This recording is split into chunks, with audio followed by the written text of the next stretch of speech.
Sukihantu, a blessed and wonderful morning to all of you, sisters and brothers in the Dhamma, who are sharing your beautiful presence with us, either by tuning in via YouTube or watching us on Facebook.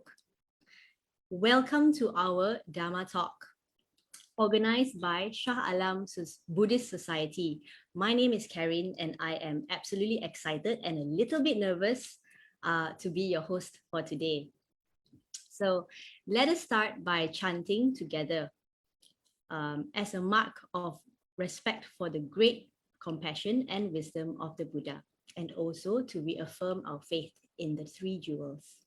So I invite all of us to put our hands together as we chant along with the guidance of the puja video.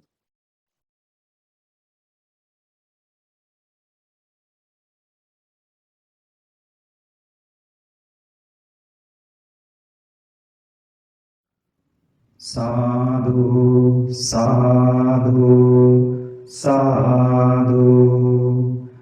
Namo tasse bhagavato arahato samma sambuddhasse.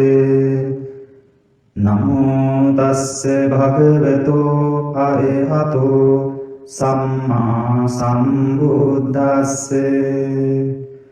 Namo tasse bhagavato arahato samma sambuddhasse. Buddhang saranang gacchami, dhammang saranang gacchami, sanghang saranang gacchami.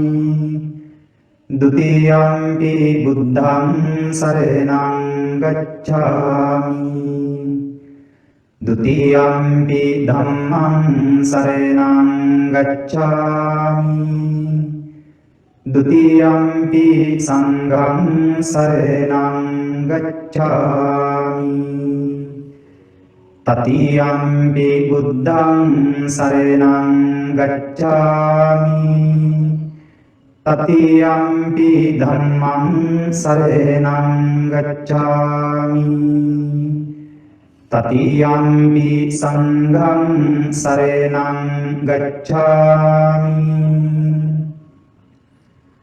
Pānātipātā vēramaṇī sikkāpadang samādhiyāmi.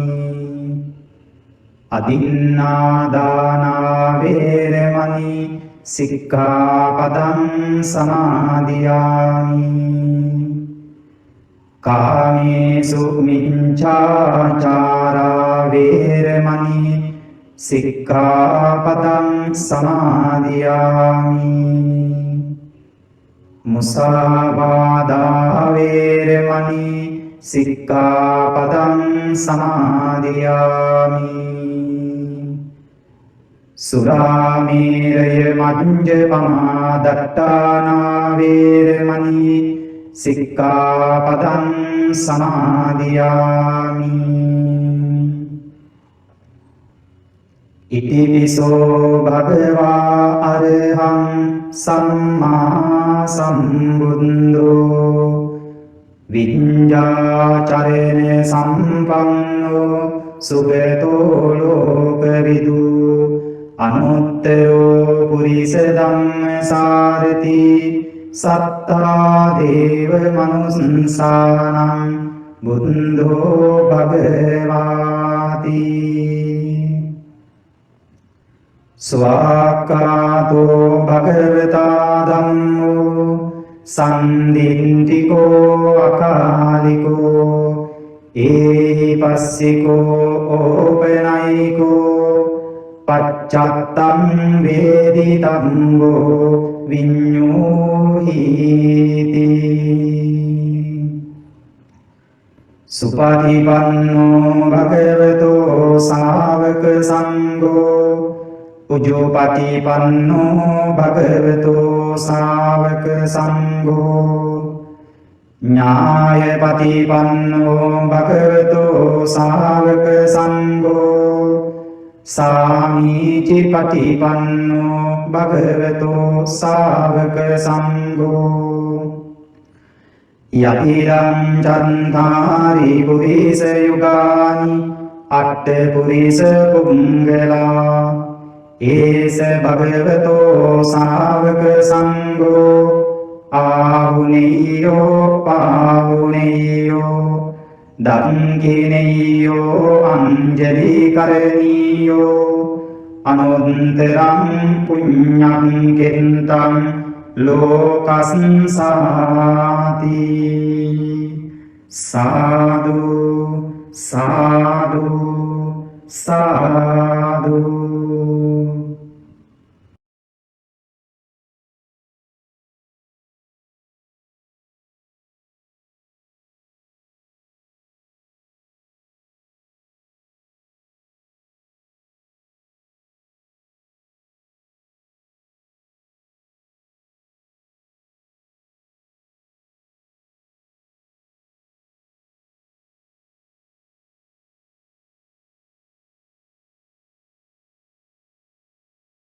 Welcome back.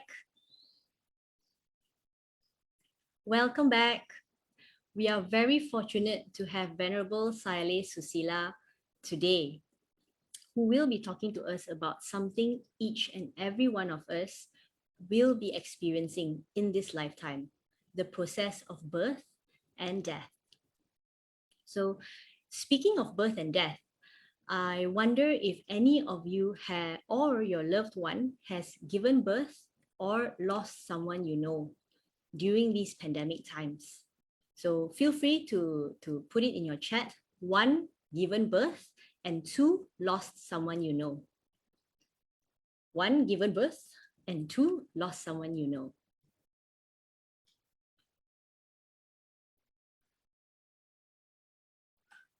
And while you are answering and typing in your chat box, allow me to give a brief introduction to Venerable Sayalay Susila, our guest speaker for today.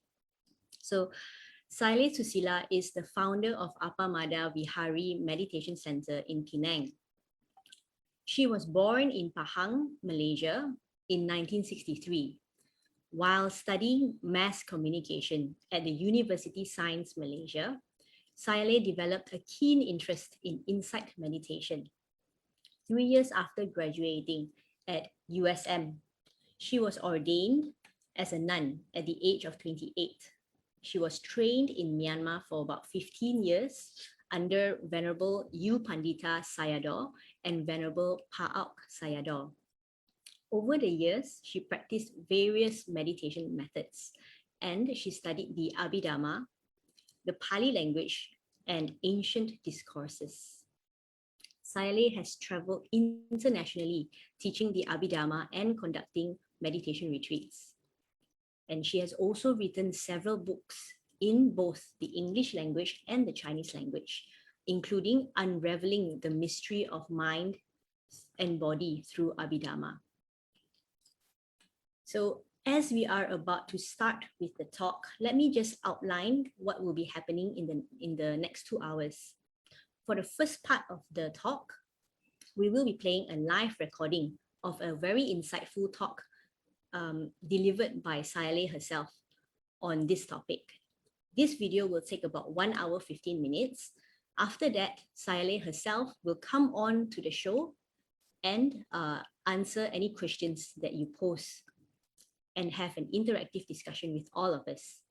So while you are tuning in and watching the talk, as and when you have any burning thoughts, comments, or questions, feel free to post them on the Facebook and YouTube chats, and Sayalay will address as many questions and comments as possible during the second part of this session when she comes on live. May we now be guided by Venerable Sayalay's sharing on the process of birth and death. Kawalesu atra gachantu dewata Sadamang muni rajasa sunantu saga mokhadang Dhamma sawana kalo ayang badanda Dhamma sawana kalo ayang badanda Dhamma sawana kalo ayang badanda Namo tassa bhagavato arahato samma sambuddhassa Namo tassa bhagavato arahato samma sambuddhassa Namo tassa bhagavato arahato samma sambuddhassa. Okay, good morning, sisters and brothers in the Dhamma. Okay, this is my first time here. Huh? I'm happy to see so many people interested in this talk. Huh? And this talk, the title today is The Process of Birth and Death. As we know, everybody must die one day. So it's also important for us to understand how can we have a better rebirth and how actually the process of birth and death takes place. So for this reason, I choose this talk, which more than 10 years I do not talk about such topic. Usually I share how to help people to liberate from defilements, but I seldom talk about the process of birth and death for 10 years. Okay, for a dying person, he or she will see one of the three signs. What are these three signs? If you have Abhidhamma knowledge, you will know the answer. Okay, one of the signs is called kamma. The second one is kamma nimitta. And the third one is gati nimitta, the sign of destination. Okay, let me explain to you what are these three signs. First, kamma. We have performed various of karma in our life, including our past life. Okay, let's say now you are performing a very good karma by listening to talk, which is very wholesome karma. And if, let's say now I'm going to die, but today my wholesome karma of preaching the Dhamma matured and going to produce next life. So in my dying moment, I will see myself as if I am preaching the Dhamma again. So I see myself as if I'm preaching the Dhamma again. This is called karma. Then after that, my dead consciousness will take this sign and pass away and reborn in either heaven or human realm. So this karma. Similarly, if you today you have done a good karma by listening to talk or by participating in this retreat, so during our dying moment, if this karma matured, you will see yourself like listening, sitting there listening to talk, or you will see yourself like meditating and in meditation posture. This is called karma. And this will bring you to heavenly or human rebirth. Okay? The second one is kamma nimitta. Kamma nimitta. Kamma nimitta usually refer to the instrumental one use when perform good or bad karma. Let's say you come to a temple. You used to go to temple every Sunday and bring some flowers or offering food to the monastic. Then if this karma ripened in your dying moment, then you will see the food or you will see the flowers which you used to perform the karma. And for the butcher, let's say butcher, because he used to use knife to kill the animals, so during his dying moment, if the sign is kamma nimitta, then he will see the knife again. The instrumental he used to perform his everyday job. So by whatever object that appear before death will show us where are we going to reborn. Okay, so kamma nimitta. The third one is gati nimitta, the sign of destination. The sign of destination before we die, if we are going to reborn in heaven, so we will see heavenly mansion, or we will see some devas, deities, heavenly chariot, mansion, and so on, or heavenly music. But if we are going to reborn in hell, then we will see hell beings, the torturing in hell, or anything that is connected with hell realm. This is called gati nimitta, sign of destination to show where we are going to reborn.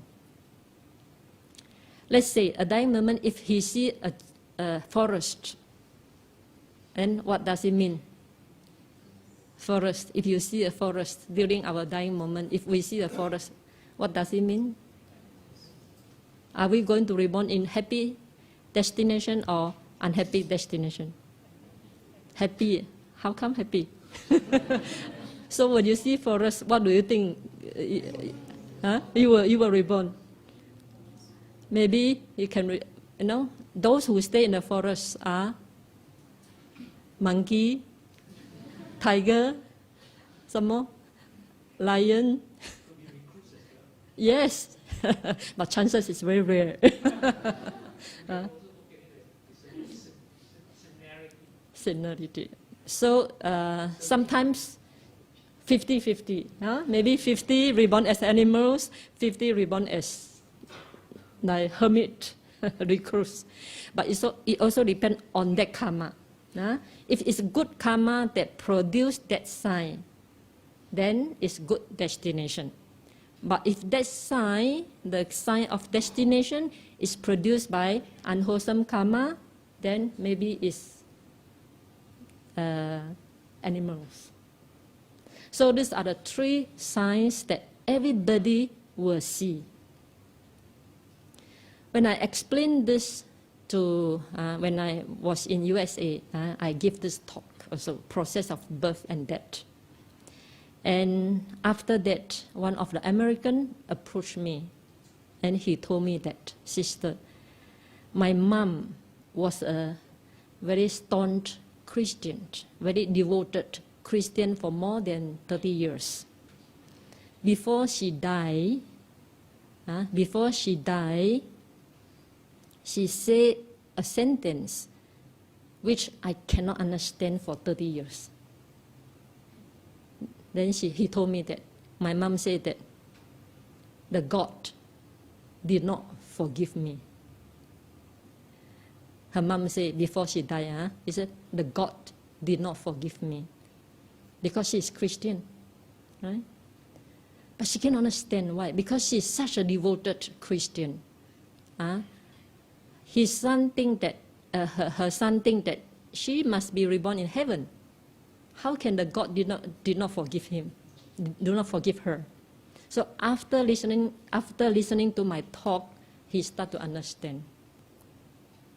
His mom was born in hell. Because Christian, you have two destinations only, either heaven or hell. So the God did not forgive me and punish me to be reborn in hell.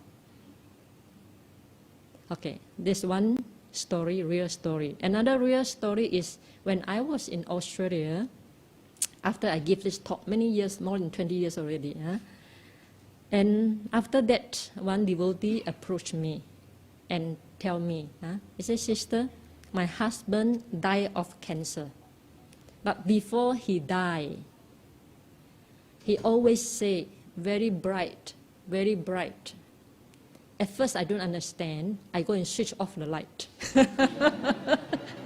Because the light is on, it's very bright. Maybe he doesn't like the brightness. So I go and switch off the light. And yet, my husband still say, very bright, very bright. And I'm puzzled already. I don't know what to do. Only after she listened to my talk, then she start to understand. But she want to reconfirm. So she discussed with me. I said, most probably, your husband was reborn in heaven. Because heaven is very bright. It's very bright. And also because her husband is meditator. Before he died, he didn't want to take any morphine. He didn't want to depend on any drugs. He want to depend on his meditation only. Therefore, I can guarantee her that her husband was reborn in happy destination. So all this sign can appear before a person dies. If you have served a person by his last utterance or by his expression before she passed away or he passed away, you can guess where he's going to reborn. Some people, when they see hell realm, then they will shout, very hot, very hot, very hot. Even in the aircon room. Then you cannot understand because we cannot see the sign. The sign appear to him only because the sign come from his previous karma. The sign is produced by his previous karma, nothing to do with us. So we cannot know, we cannot see the sign. Only dying person can see the sign. So these are the three signs will appear in a dying person's vision. Okay, now you may be interested to know which karma. We have performed various of karma. Which karma ripen first in order to show that sign? Right? Can you hear me? Yeah, okay. So according to the order of karma, we have 5. First is called weighty karma, called heavy karma. Second is called death proximate karma. The karma you've done before dying moment, death proximate karma. The third one is habitual karma. And the fourth one is reserved, weighty karma, death proximate karma, habitual karma, and the fourth is reserved karma. I think 4, reserved karma. Okay. This according to Abhidhamma, but according to Visuddhimagga, the first one is heavy karma, weighty karma. The second one is habitual karma. The third one is death proximate karma, and the fourth one is reserved karma. Okay, let me explain to you one by one. Heavy karma, we have 5 heavy karma. 5 unwholesome heavy karma. What are the 5? First is killing father.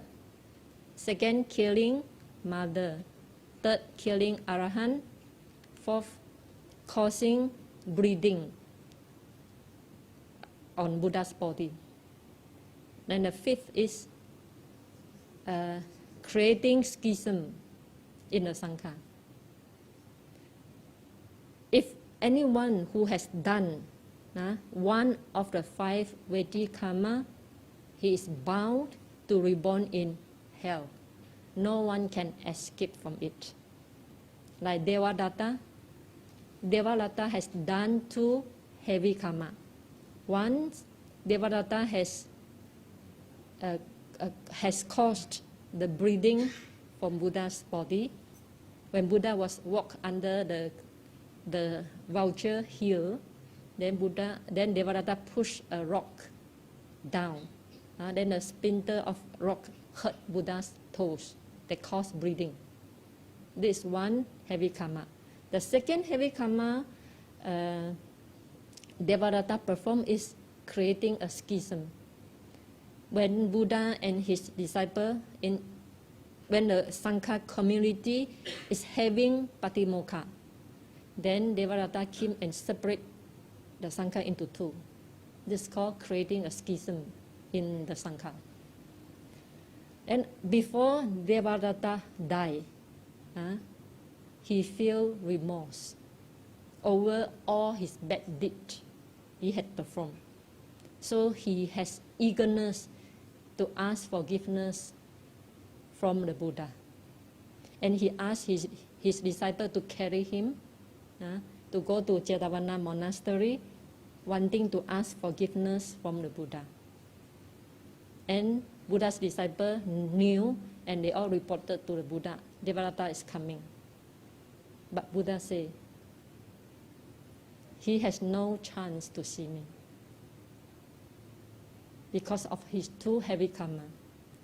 He has no chance to see me.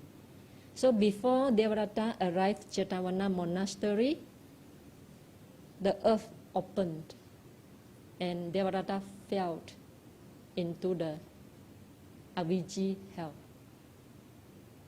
So this is one of the heavy karma.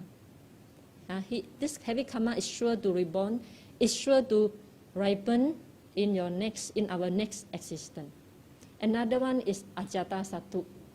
Ajatasattu is the son of King Miminsara, and he killed the son because he was influenced by Devadatta.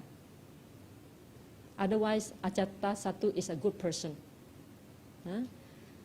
However, because he associates with evil person, then he become evil. Therefore, in the Mangala Sutta, what is the first stanza of Mangala Sutta? Avoid, don't associate with fool. Avoid the fool. Similarly, because Ajatasattu, he associate with the fool, then he committed a heavy karma. Devadatta asked him to kill his father to take over his throne, his kingdom. So finally, Ajatasattu killed his father. After that, he feel remorse, greedy remorse.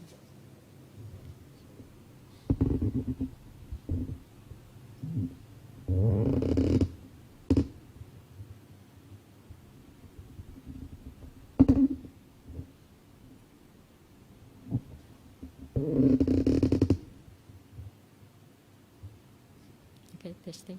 Closer, I think closer. Okay, testing. Okay. As long you all can hear. Okay.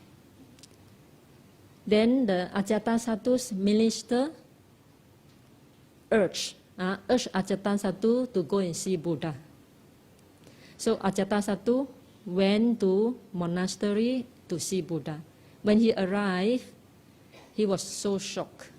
Thousands of people sitting in front of the hall listening to Buddha's talk, but silent. Not even one voice, not even one cough, not even one movement from the listener's body. And he said to himself, I am a king. With my army, the force of my army, I also cannot tame my people like Buddha tamed his disciples. So from that, he has a lot of faith to the Buddha. And Buddha preached him a Dhamma. However, Buddha said, if he has not committed a heavy karma, he can become Sotapan. But he has already committed a heavy karma, killing his father, and that unwholesome karma blocked him to penetrate into Four Noble Truths. Therefore, he cannot become Sotapan. And as I say, once a person has committed a heavy karma, he's going to reborn in Avijji hell, the deepest one. But after that, Devadatta become very devoted to the Buddha, and he sponsored the first council. After Buddha passed away, he sponsored the first council led by Mahakassapa. Therefore, his merit, his good karma obstruct him to reborn in Avijji hell. So he was reborn in minor hell. This is called obstructive karma. Our good karma can obstruct our bad karma, so we don't have to suffer that much. Okay? So this is the first heavy karma. They will ripen first, matured first. And I think all of us have known this bad karma. Right? All of us have known this bad karma, so we are safe. We are safe from the hell. The second karma will ripen first. Second karma is death proximate karma. Death proximate karma is the karma we done immediately before death takes place. For example, before death takes place, if you listen to the talk, before death takes place, so your mind is in wholesome state. When your mind is in wholesome state, then you suddenly pass away. This is called death proximate karma, and you are bound to reborn in either heaven or human world. Because Sri Lankan people, they know this very well. Before they pass away, they used to invite monks come to recite sutta for them, especially for foundations of mindfulness, so that listener, the dying person, can listen until they pass away. Now, this is called death proximate karma. So that proximate karma is very important because the last thought of birth, last thought of dying will affect our rebirth in next life. Even a good person, he has done so many good deeds, but at the last thought, if he or she entertain something bad, or worry or remorse for something bad she or he has done, then he also will be reborn in the unhappy destination, regardless what good deed he or she will perform.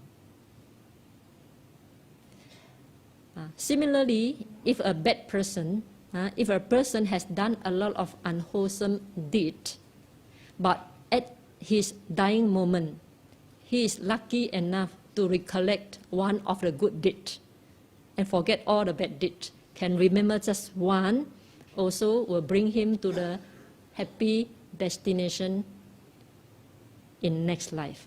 I will tell you one example again. This occurred in one of the monk, forest monk, when he practiced meditation up to the dependent origination, he can trace back his past life. And in his past life, he was robber. You see, robber have to, rob people's things. So every day he performed this habitual karma, rob other people's property. One day he was caught. He was caught by a group of villagers, and these villagers caught him and put him in a rice bag, tied the rice bag and beat him with the stick, causing the bleeding on his head and causing a scar on his head. And after that, these villagers throw him into the river. So when he's going to die, he suddenly remember. He is very smart person. He didn't remember all his bad deeds, but he only remember one of his good deeds. So he remember once when he go to somewhere, and on the way he met one monk come for Pintabat. At that time he was lucky enough to have some food with him. So he think, I have no chance to do all the good deeds. Now I have a chance to meet with a monk. Why not I offer all this food to him? So respectfully, he bowed down and offered all his food to this monk. And he prayed, say, Monday, may I achieve what you have achieved. So he prayed, may I achieve what you have achieved. Okay. Then after that, he forget this thing already. But when he was caught and thrown into the river, he suddenly remembered this episode. Suddenly remembered this one. This is called death proximate karma. Then when he remembered this, then he passed away. And this life, he reborn as human being. When he was born, there was a scar on his head. At first, he doesn't understand where the scar come from. He cannot understand until he see his past life. Then he start to understand this scar come from because he was bitten by the villager. Okay. And now he was a monk. He achieved what a monk has achieved. So next time you do any dana, you also tell, may I achieve what you have achieved.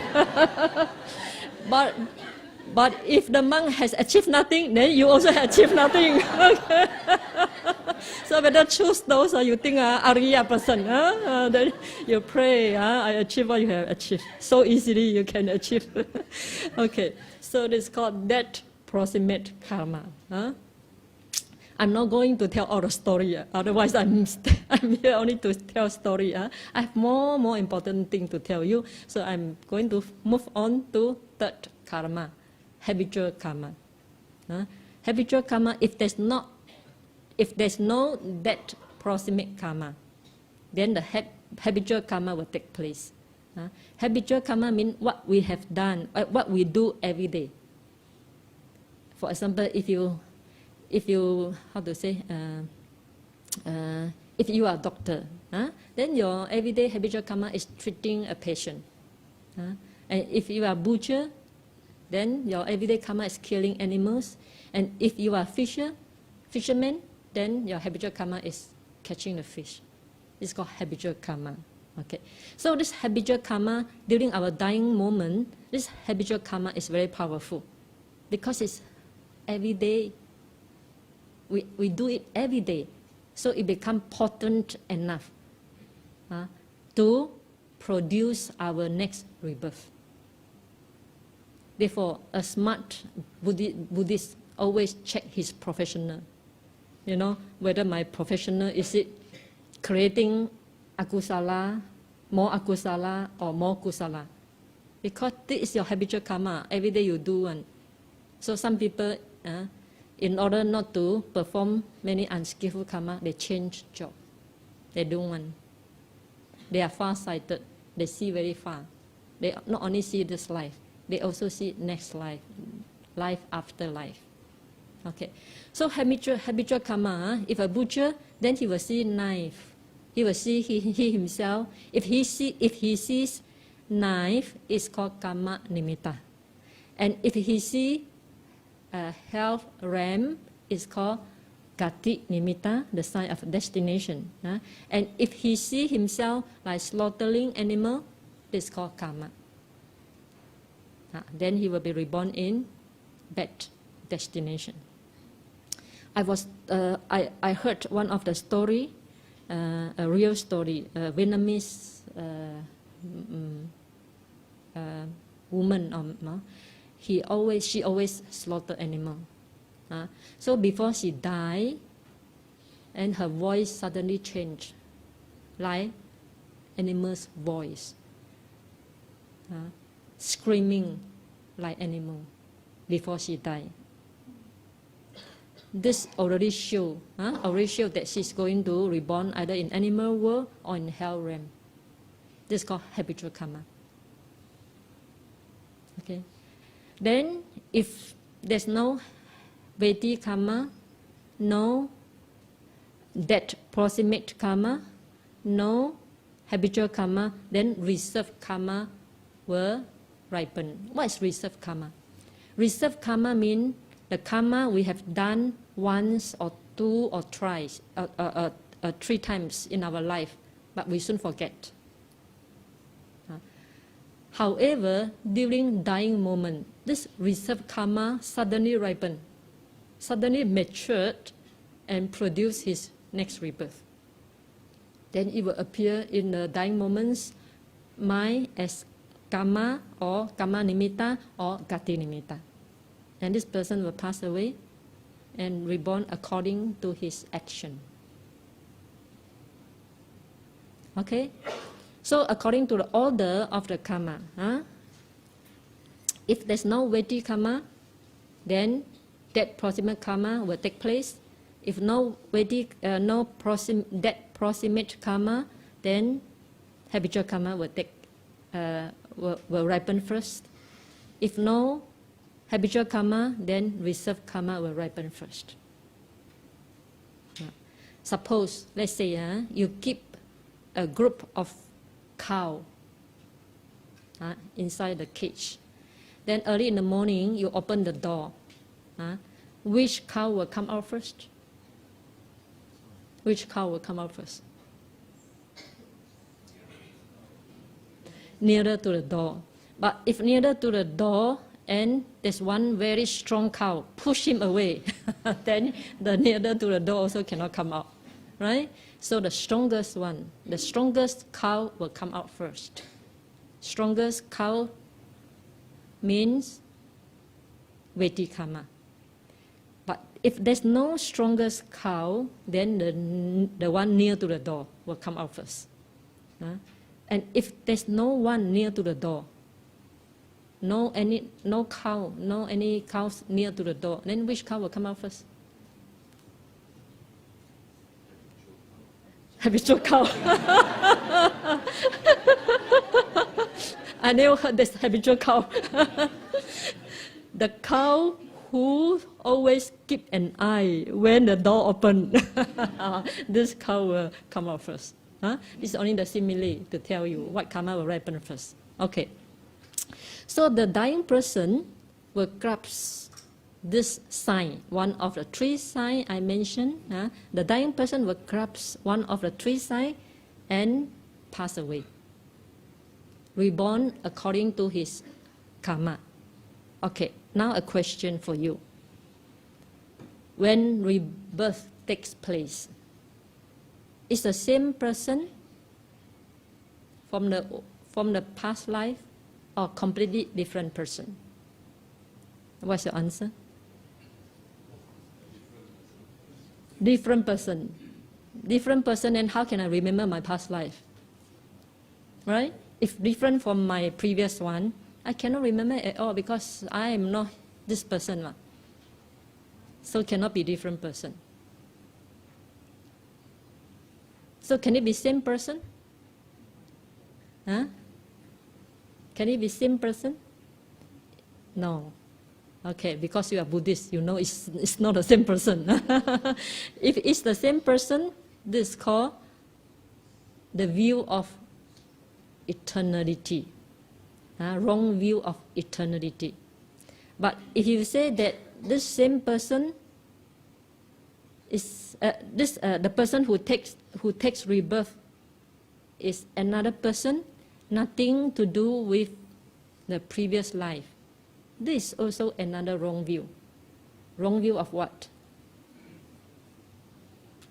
Wrong view of annihilation. Wrong view of annihilation. So what is the right view here? From the process of birth and death, we must develop a right view. What is the right view here?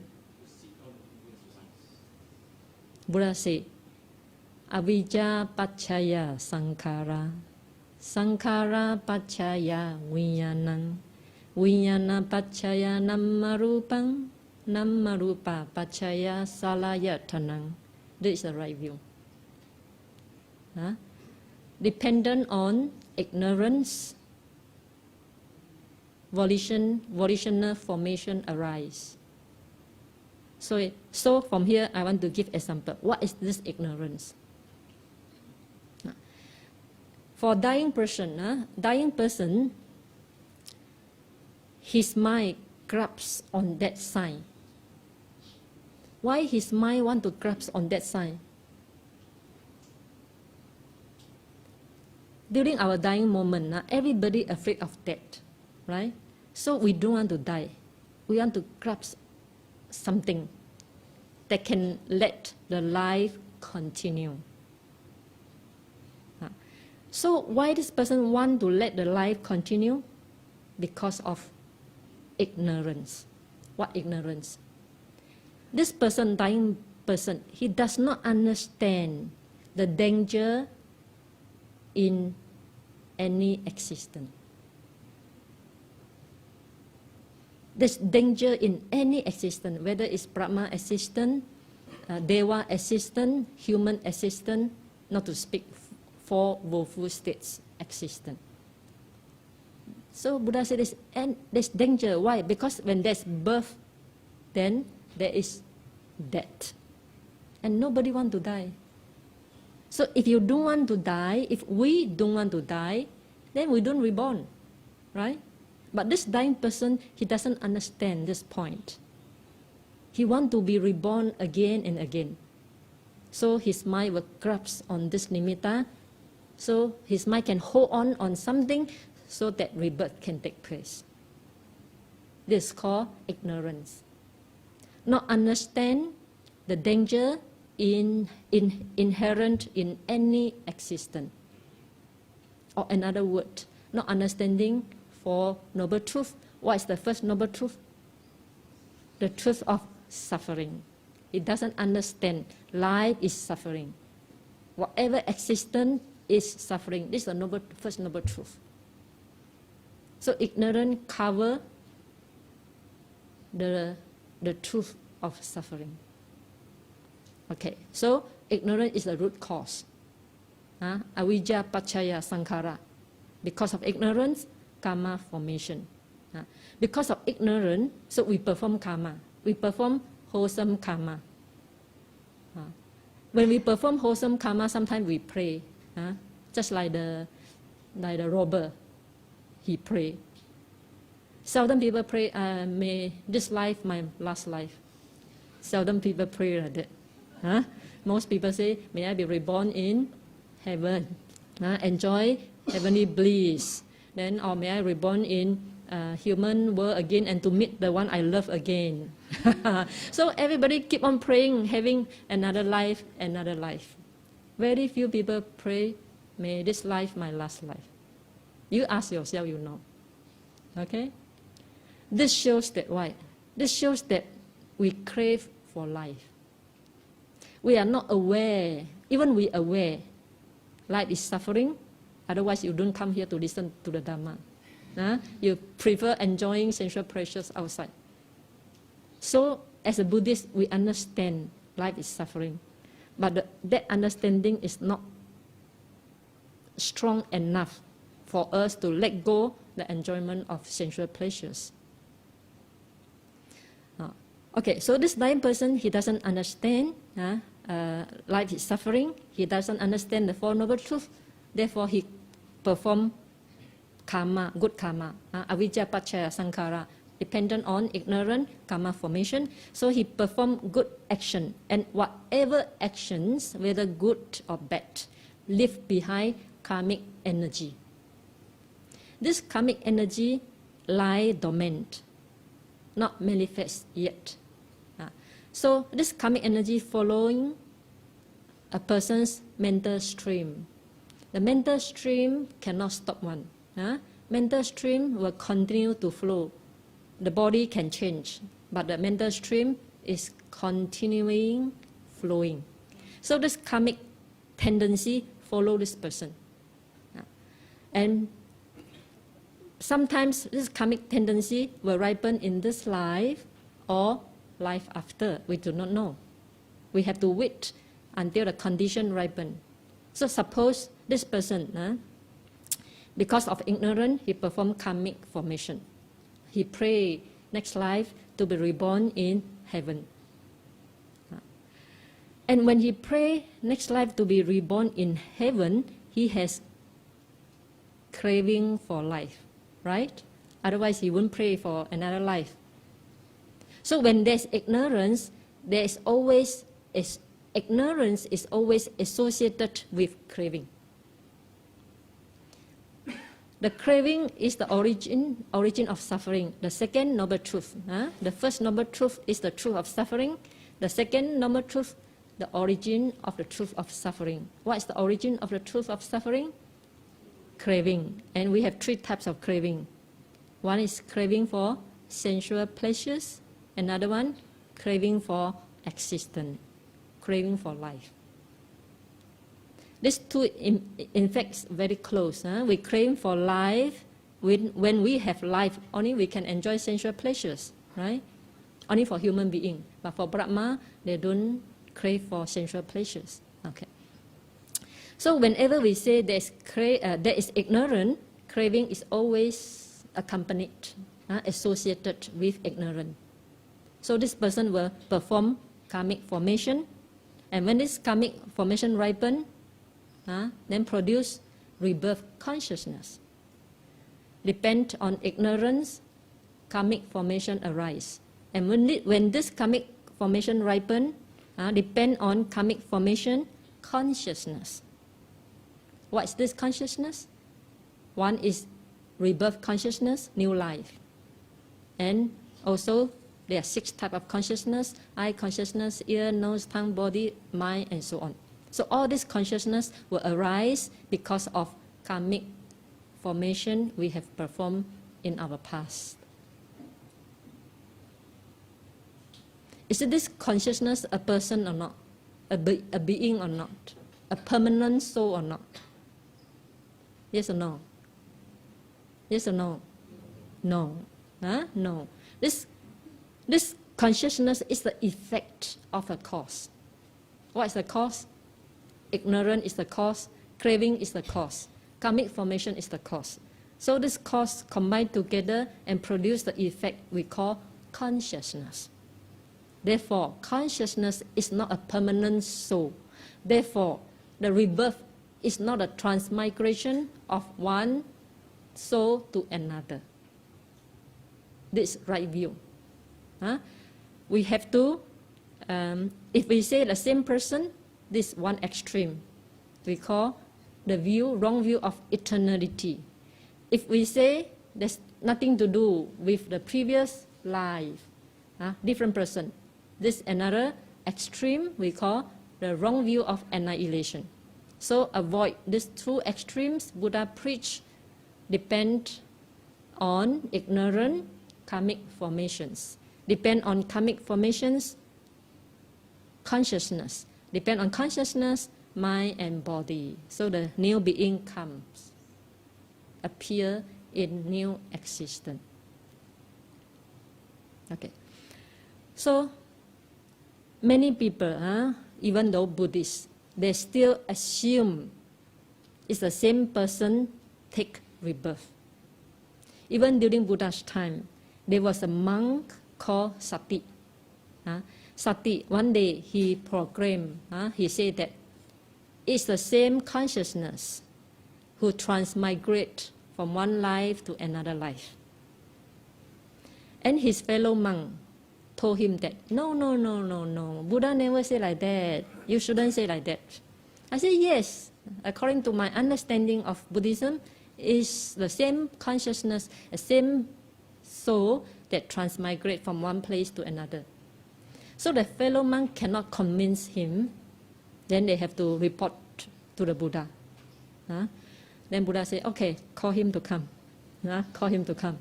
And Buddha asked him, do you say that it's the same person or same soul or same consciousness that transmigrate from one place to another place? In front of Buddha, who dare to tell lies? So Sati said, yes, Mante. Okay. Then Buddha said, what do you mean the same consciousness? Tell me. What you understand that same consciousness? And Buddha said, the Sati said that it's that consciousness hears, sees, tastes, feel, experience. Sati said, what I mean that consciousness, same consciousness is the consciousness that sees, that hears, that tastes, that smells, the experience, and so on. Is the answer correct? Buddha said, foolish. Foolish man. You wrongly grasp the Dhamma, will bring you long suffering to come. Therefore, it's very important. Don't grasp the wrong Dhamma. Otherwise, will bring you long suffering to come. Buddha said, consciousness is dependent on. It's dependent on. And consciousness can be classified into 6 types. If it's eye, mean eye consciousness. If it's ear, ear consciousness. If nose consciousness. Tongue consciousness. Body consciousness. And the one think is mind consciousness. So these 6 are completely different things, different type of consciousness. How can it be the same? Just like you burn the fire using cow dung, like Indian people using cow dung to burn fire, then this fire is called cow dung fire. If you use grass to burn fire, then this fire is called grass fire. And if you use stick, wood to burn fire, this is called wood fire. Similarly, I see something, then eye consciousness arises to see something. Ear hear something, ear consciousness arises to hear something. So it's completely different consciousness. So Buddha gives a discourse in the Majjhima Nikaya, explain dependent origination. Okay, so new rebirth. After that, rebirth take place according to what karma we perform in the past. Not only the present karma. Let's say now I'm dying. I'm dying. The karma ripen may not the karma I do in this life. It can be from previous 5 lives ago, or 10 lives ago, even 100 lives ago. Suddenly meet with all the condition and ripen into produce that sign, one of the 3 signs. And the dying person will grasp on that sign, not understand the danger in new existence, then he crave for existence. And the karma he has performed has the force to push the consciousness, from one existence to another existence. So the rebirth consciousness takes place in new existence.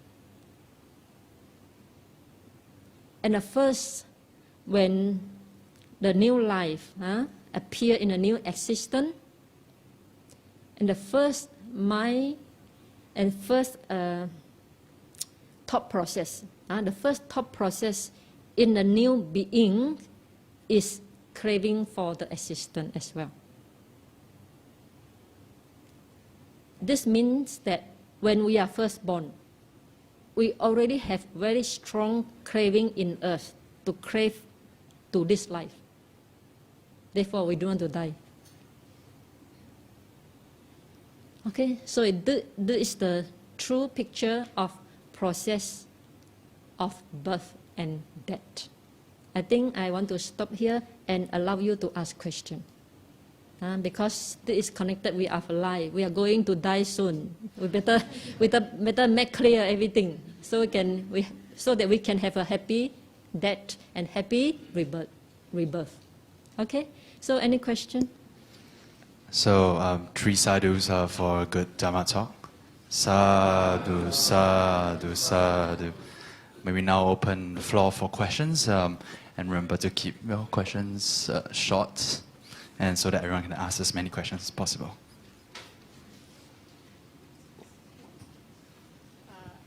I'd like to ask you, you say that when we're about to die, supposing our death matures, but we don't like what we see. You don't, So you we- don't like what you see. Yes, so Okay. we quickly think of some good deed that we had done. So which one will mature when you die? It depends on which one is karma heavier. Sometimes the karma is heavy, is bound to, to take rebirth. And the one you think one, to make you happy one, very weak. Not strong enough to fight with that going to matured one, then the matured one also will happen. But the one you think one also strong. You have a lot of happiness, just like the robber. He think the good deed he has done. So he has a lot of happiness, and that karma also strong, good karma, then that may beat the going to ripen one. Will it temper the bad one so it won't be so bad? I think I got to ask Buddha first. I cannot give you a guarantee. But during Buddha's time, yes. During Buddha's time, there was a monk. His son is Arahant, and he is a hunter. When he came to old age, he renounced, become a monk. But soon, he's going to die. So when he's dying, he saw a black dog chasing after him. So he shouted, "Go away, go away." Since his son is Arahant, his son understands. He has seen a bad nimitta, gati nimitta, not good one. So he quickly, before he take his last breath, before he died, he quickly carry him out to the pagoda and asked Samanera to collect some flowers, and told his father, "Now we offer flower to the pagoda on your behalf. Rejoice, please rejoice." And his dying father rejoiced. Then before he died, the nimitta changed. The nimitta changed from the black dog chasing him, changed to the heavenly scenery. Okay, so possible. All right, I'll pass the question to the gentleman in brown shirt because he raised his hand. Brother?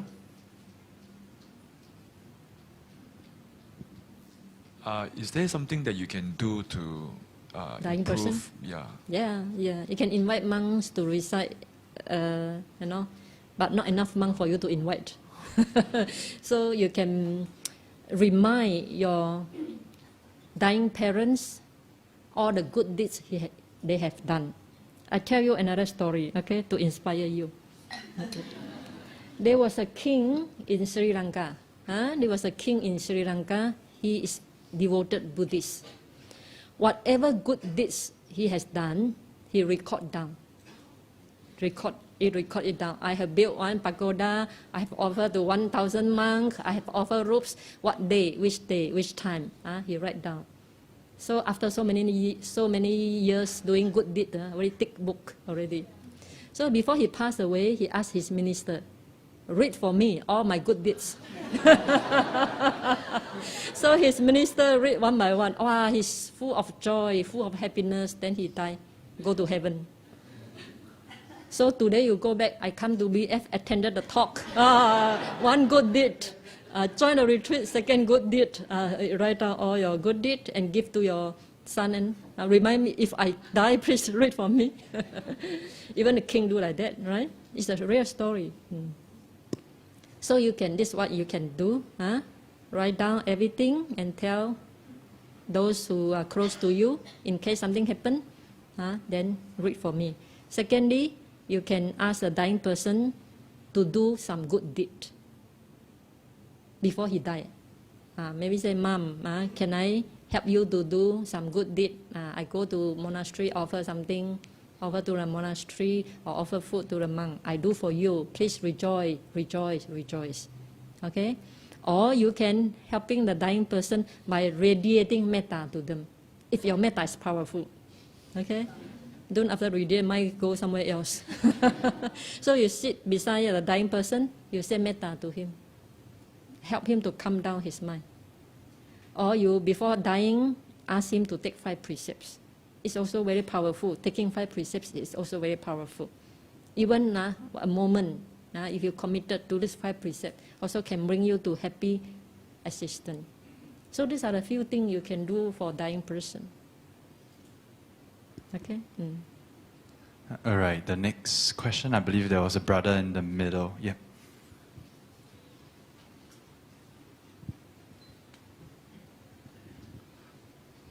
Thank you, Bhante. What about non-death dreams? Are there any karmic significance to nightmares or good dreams? And or do you think they're just random mind consciousness? I think random.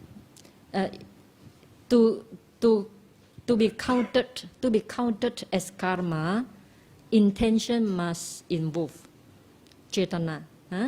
If we do something without intention, it's not counted as karma. So in the dream, we don't have intention, right? We don't have. Maybe in the dream, you dream you kill somebody, but you don't have intention at all. Then it's not counted as karma. What about, let's say, if a person does good deeds or bad deeds and dreams, he or she can have this dream that has connected to the action? But it's then it's not counted as karma. But the good deed he has done is karma. The second time when you dream of it, it's not counted as karma. But the first one is already karma. No need to count for second time. Should we place significance on this sign that help us to have done something bad as well as dreaming bad things? In that sense. I'm not clear. Say it again. Let's say Not dying person, right? Non-dying. It's normally dreams. It manifests from various reasons. Which now, if we have done or person done good deeds, so he or she may have good dreams. Now, Yes. as a person when he wakes up, when she or she wakes up, should he use it as a guide that I'm in the right path, right, or doing good things, as opposed to a guy who has been or person who is doing bad things, then you have nightmares, So because typically in daily life, sometimes friends say, hey, I have this dream, and what is it? What's the significance, right? So some Bhantes will say there's nothing, it's random. Yeah, it's But some random. people go to fortune teller and say, that's bad, No, Thank I you. think it's a random. No significant. Okay. All right. Any other questions? Oh, yeah, okay.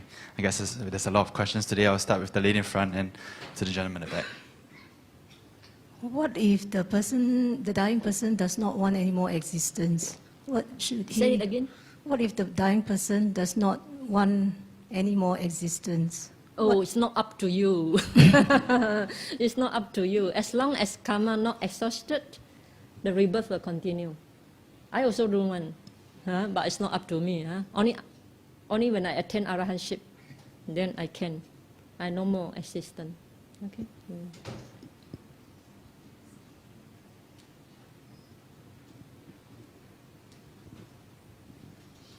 Can I ask, is there a difference between doing a good deed and thinking that you want to get good karma versus doing a good deed and not thinking about the results? Okay. Doing the good deed. Okay, there are 2 cases here. Some people doing the good deed, but with knowledge, understand. Every good deed produce good result. He has this knowledge, good begets good, but he does not expect the result. This is one case. Another one, doing good deeds only want to get good result. Only expect, let's say I donate 100 and I expect to get 1,000. So with such expectation is greed rooted. He has greed attachment to get more. So in these two cases, the first one is better. We do good deed with the understanding good begets good, but we don't expect any result. But the third case, a person do good deed and do not know this is good deed. That is worse.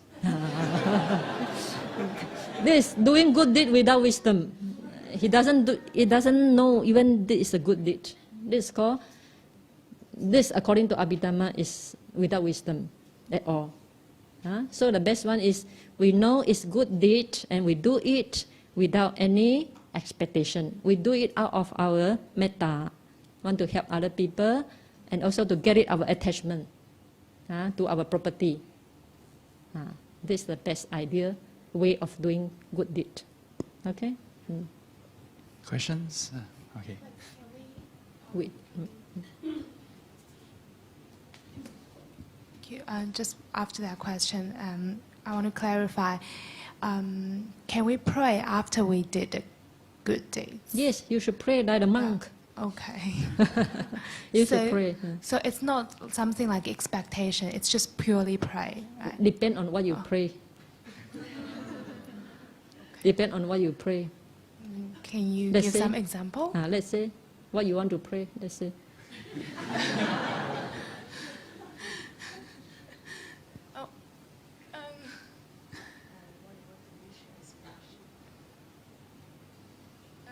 It's something like, for example, I do something for my parents or family. I want to pray for them, have good health and their lives. Is it pray or expectation? This pray. This is but pray. This may not come true. They have to do their good deed to have health and long life. You cannot do for them. They have to do. In Buddhism, we bear our own karma, right? So if you want your parents to have good health, long life, you ask them to do good deed. And they pray. No, you pray for him, no. You pray for him, I think cannot come true. Okay, thank you. The best praying is, you say pray, may this meritorious deed help me to bring to the end of all suffering and attain the final happiness. But before I can attain the final happiness, whatever life I come, may I only reborn in happy existence. You can pray like that. Okay.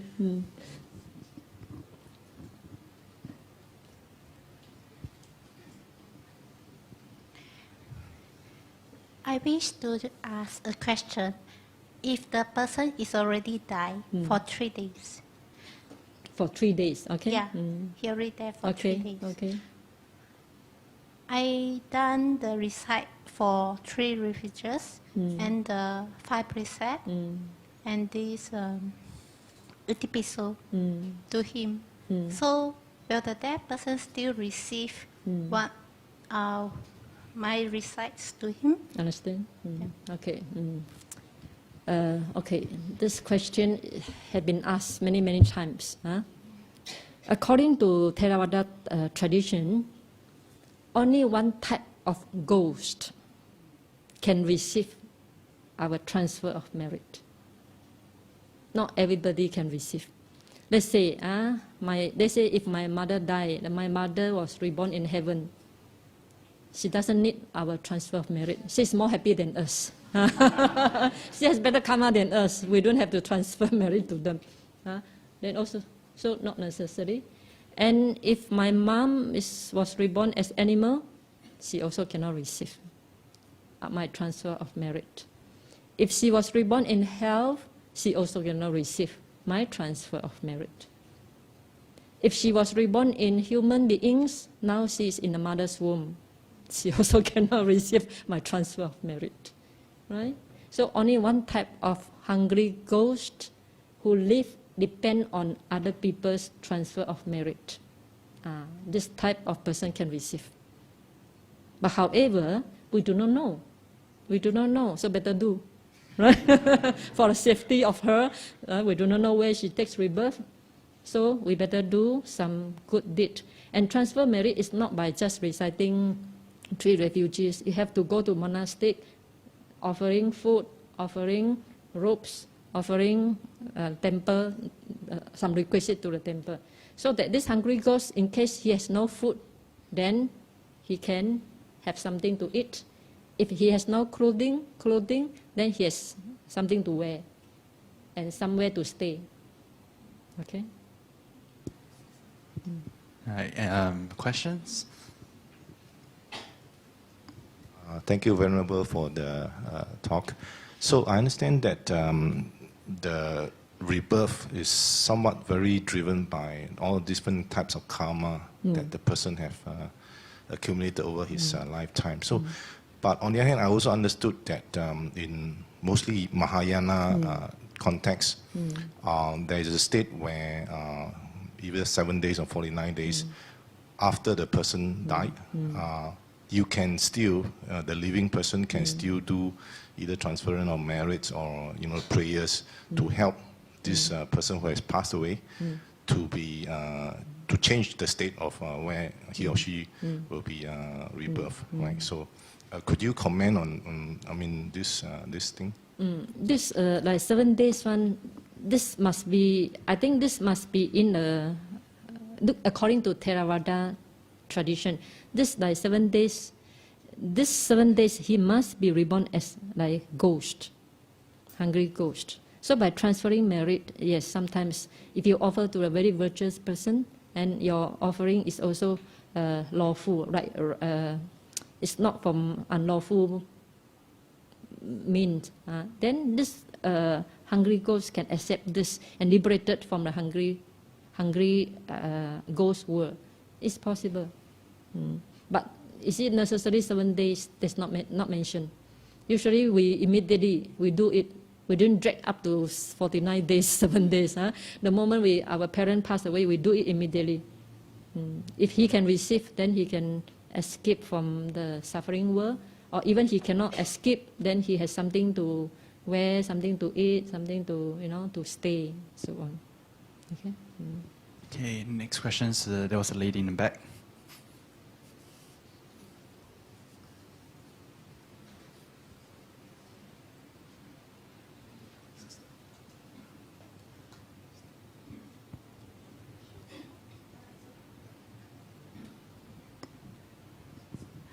Bante, sorry, I have 2 questions. The first one is, for example, for a nutritionist profession, so they actually teach people to eat healthier, but at the same time, some nutrition advice include meat as part of the diet. So does this kind of profession actually correct profession according to Buddhism? Then the second thing is, you mentioned about craving on sensual pleasures. So what is the right view when we are eating? Because when we eat, we tend to also go for good taste, good texture, all this. Thank you. Okay. For the first one, I think you encourage people to eat healthy food as long as not encourage people to kill. This is okay. Good job. Because you encourage people to eat healthy food, but not involved in killing. Do not urge other people to kill. It's considered a right livelihood. Okay. The second one, craving for sensual pleasures. For example, you like to go for good taste. This attachment to the good taste. Therefore, I as a meditation teacher, I always ask people to contemplate 4 elements when eating to get rid of that craving. So you have the way. We practice mindfulness and wisdom while eating. To contemplate all this food is 4 elements, and whenever there's craving arise, we contemplate impermanent. Whenever there's pleasant feeling, we contemplate impermanent to get rid of all the craving while eating. Enjoying taste is also one type of great hindrance when you come to meditation practice. One of my students in USA, he told me that he has very strong attachment to food more than to sex. Okay, so food can become a very strong hindrance. Okay.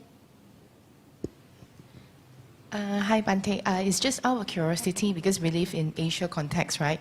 When a person is dying soon, we hear say that they will saw their passed away ancestor coming back.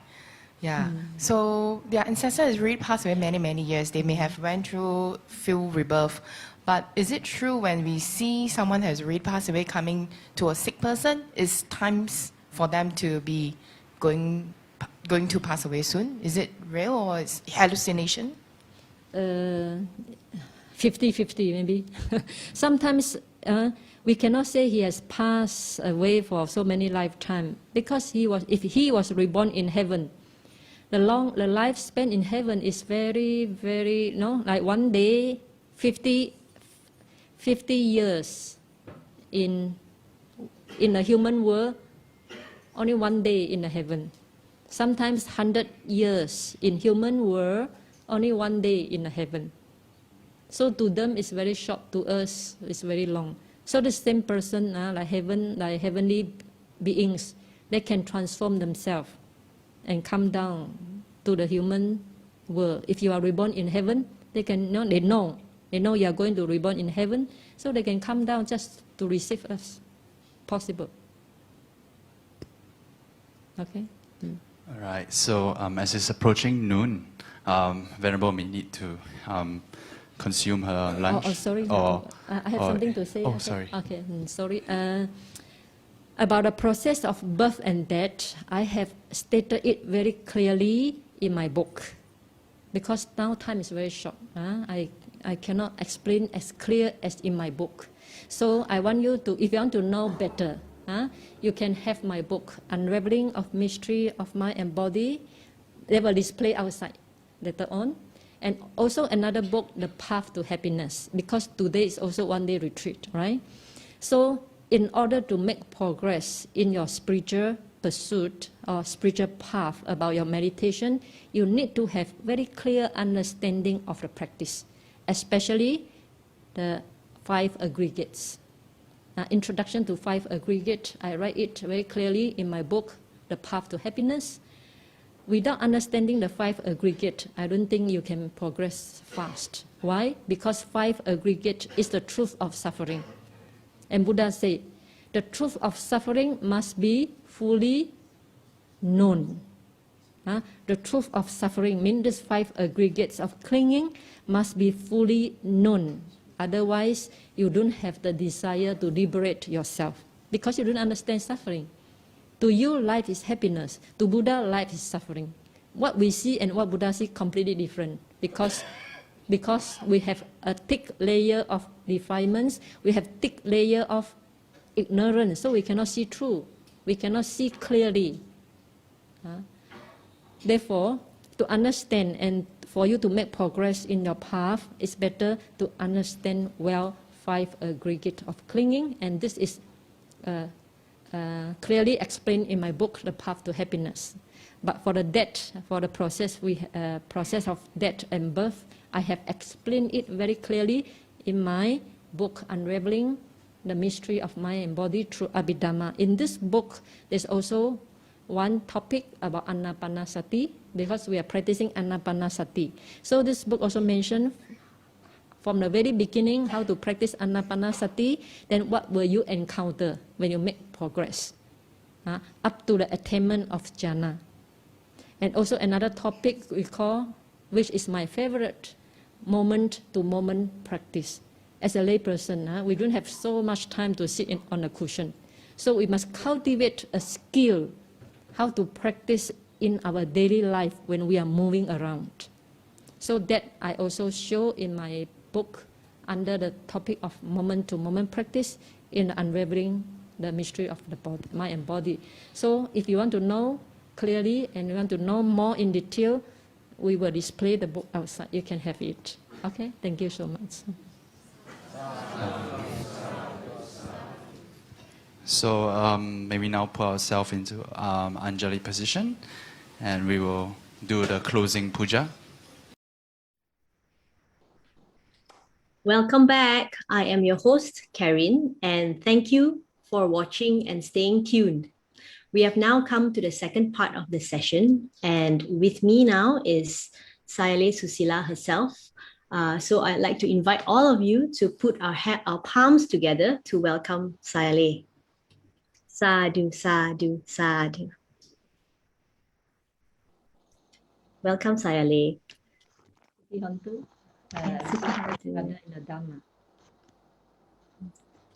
So we will start with the live Q&A session now, the moment we've all been waiting for. Many questions coming in the past 1 hour and so. So Sayalay, the very first question is by Sister Felicia Thai. So the question is, what can we do if the last moment the person said very hot?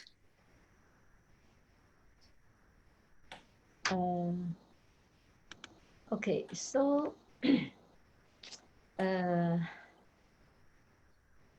usually when the people say very hot, it sounds not a good sign. A good sign for me.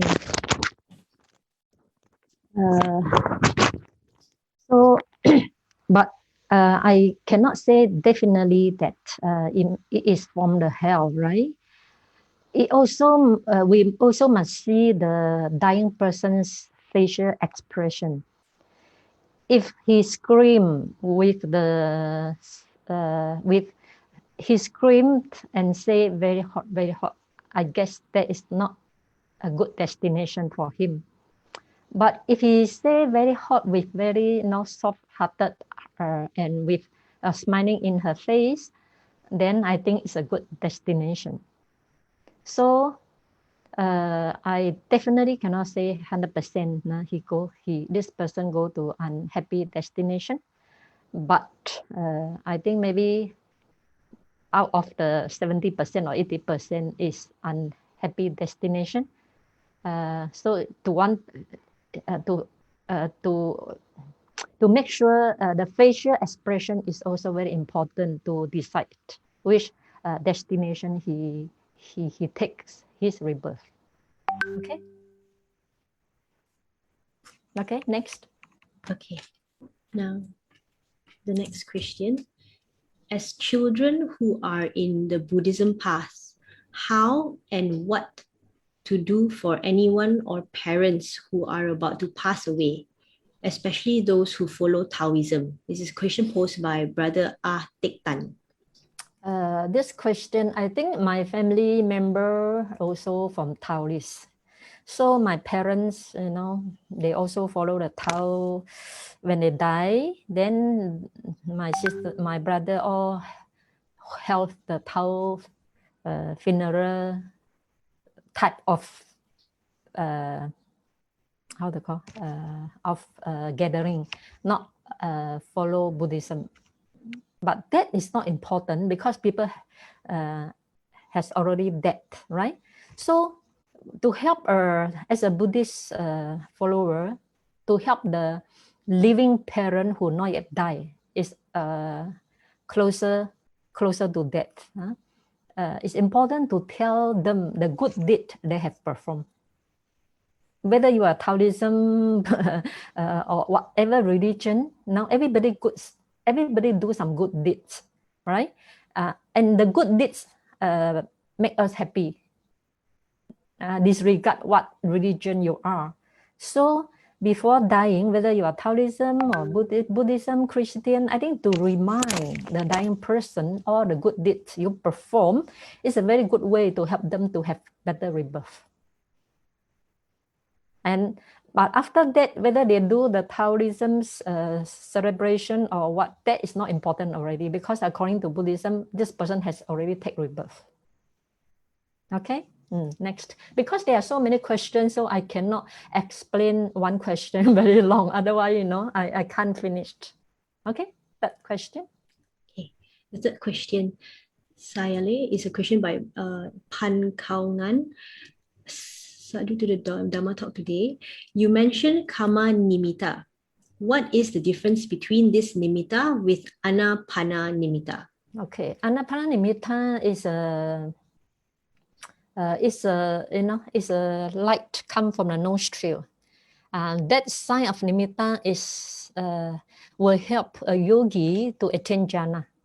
But the kamma nimitta is kamma, any instrumental you use while performing the kamma, they only will appear during dying moment, right? But anapana nimitta, that only appear when you develop very deep concentration. Okay, one anapana nimitta help you to attain jhana. Kamma nimitta is a sign, indicates where you are going to take rebirth. Okay, next. Now the next question. What if a person cries before she dies? Question by Yes, I think this is not a very good sign, you know. Crying is a sign of sorrow and anger. It's a sign of sorrow based on anger, rooted in anger. So when a person cries, he is not in a good mood. So that is not good for his next rebirth. Okay, next. Okay, question 5. Is rebirth immediate? Is there an intermediate stage like what Mahayana Buddhism believe? Yeah, there is the difference between Mahayana and Theravada. Theravada does not believe in intermediate rebirth, antarabhava. Therefore, because Theravada does not believe in the intermediate rebirth, therefore, before dying, it's important to help a dying person before he died, not after he had death. If he had died already, he has, because there's no antarabhava, then maybe he has take rebirth in they say Deva realm. Then no point to help them. He's more happy than us now, you know.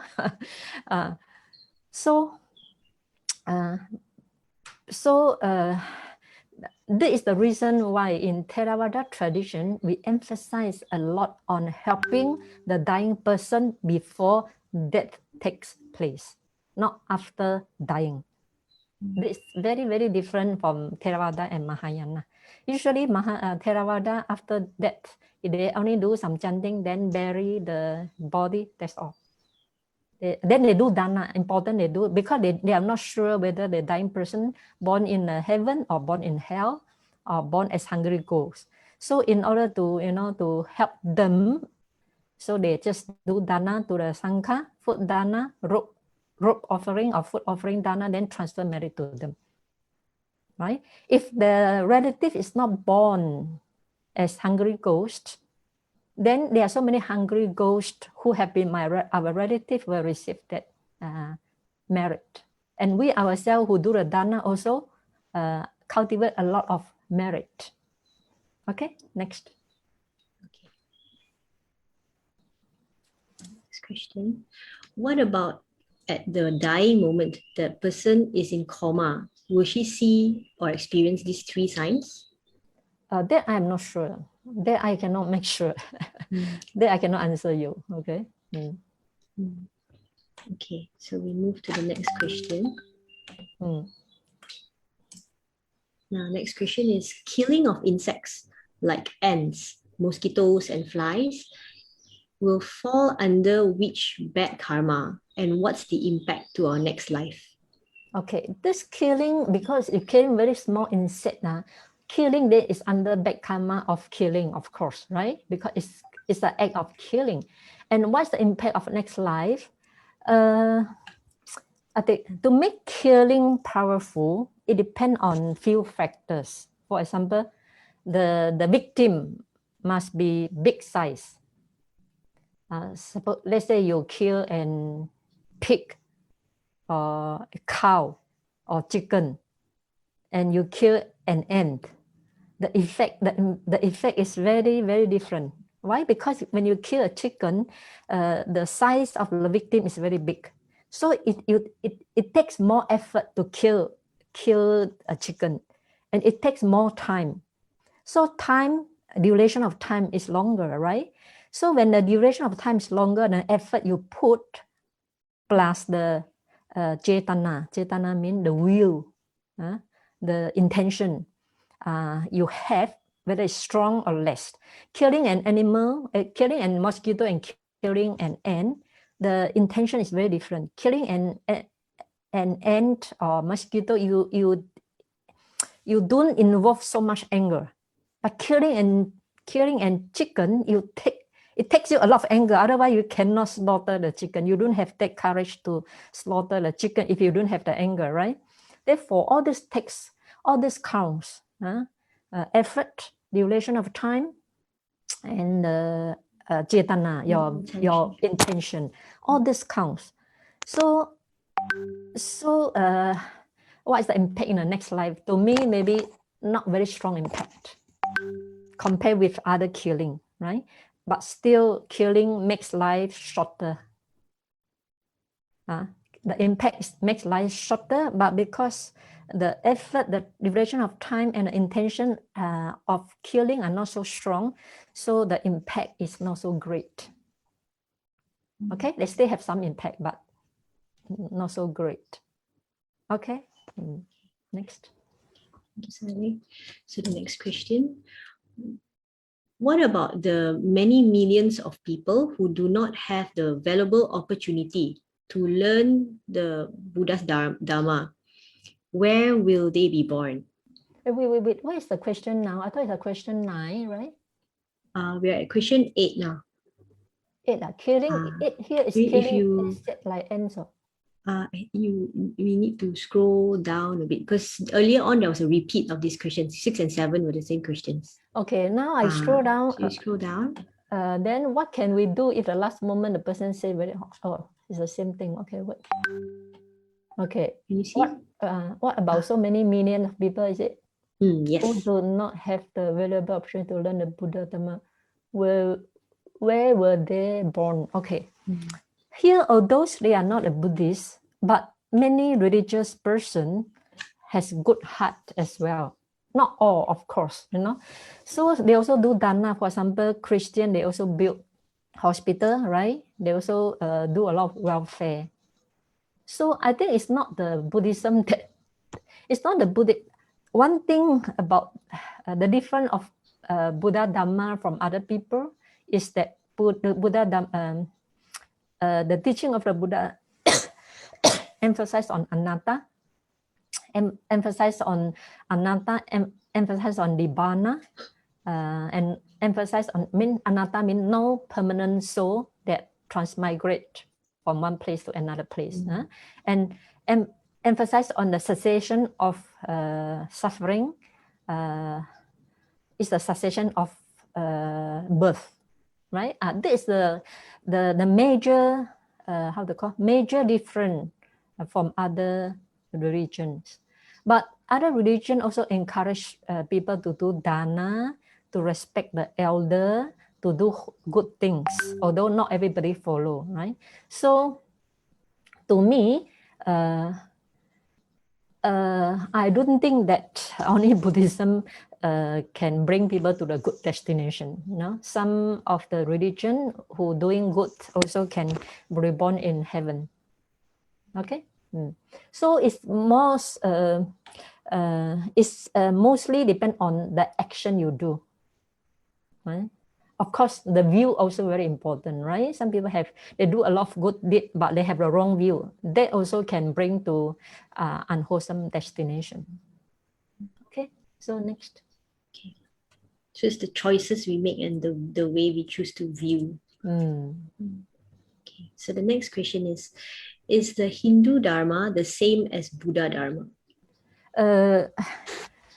Hindu Dhamma, there's one thing same as Buddhism, that is rebirth.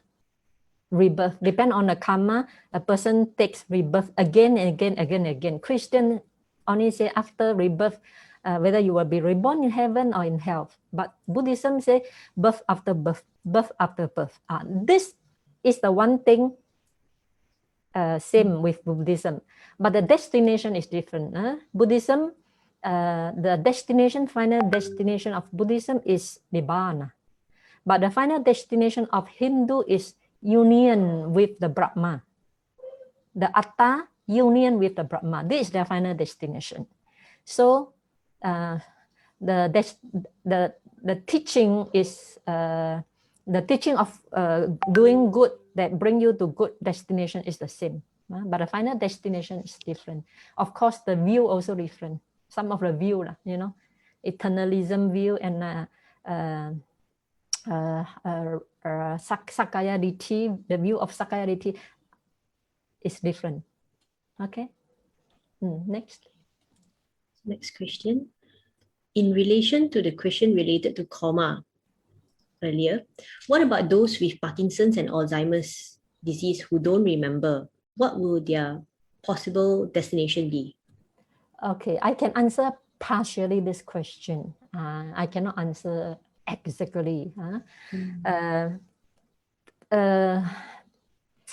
With Parkinson and Alzheimer's who don't remember, sometimes the karma ripen does not depend the rebirth during we call near death cognitive process. Near death cognitive process, that is one of the karma ripen. That does not how to call, whether you are Parkinson or you are not Parkinson, if that karma ripen is that karma happen before you get Parkinson or before you get Alzheimer, right? So that karma which you have performed before you get that sickness, if that karma ripen, then that karma will decide where will you be born. Nothing to do whether you are Alzheimer or Parkinson. This is one part of the question I can give you. You know, because some of the karma ripen, some is the habitual karma that ripen, some is near that karma. So for Alzheimer and Parkinson, maybe their intention are not so strong because they are, you know, they cannot remember, so they don't have strong intention. So maybe near that karma not happening, but the habitual karma which he perform every day before he get Parkinson or Alzheimer, that may affect his next rebirth. Okay, that's all. Next. Next question, how do we help a very bad person who has passed on? How, who has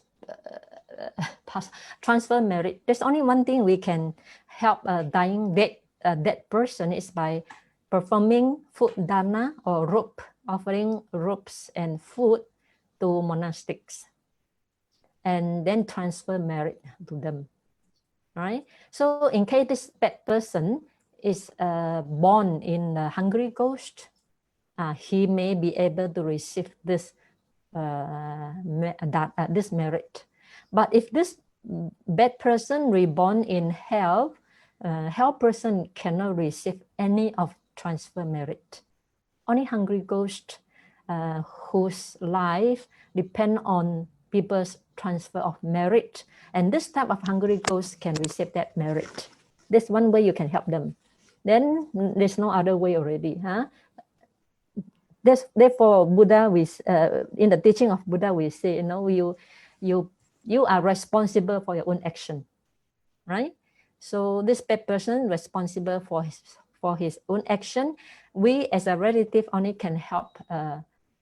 Only one way to help is by transfer of merit through offering food and robes to monastic.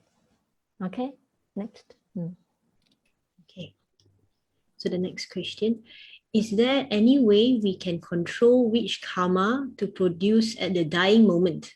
Since karma at the dying moment is the most important in determining rebirth, we must make sure what we can decide at this critical moment. So yeah, it's because karma that during dying moment we have 4, right? We mentioned in the talk. Number 1 is heavy karma, right? The second one is near death karma. The third one is habitual karma. So if habitual karma does not take effect, then near death karma near that karma, what we can do is, if they are the Buddhists, we can help them to establish 5 precepts. Even they are not Buddhists, we can remind them all the good deeds they have performed, and let them rejoice. For example, in Sri Lanka, one of the hunter, when he get old, then he renounced, become a monk. So after a few years, then he was dying. Then before that, he saw a black dog chasing after him, which indicate he was going to reborn in hell.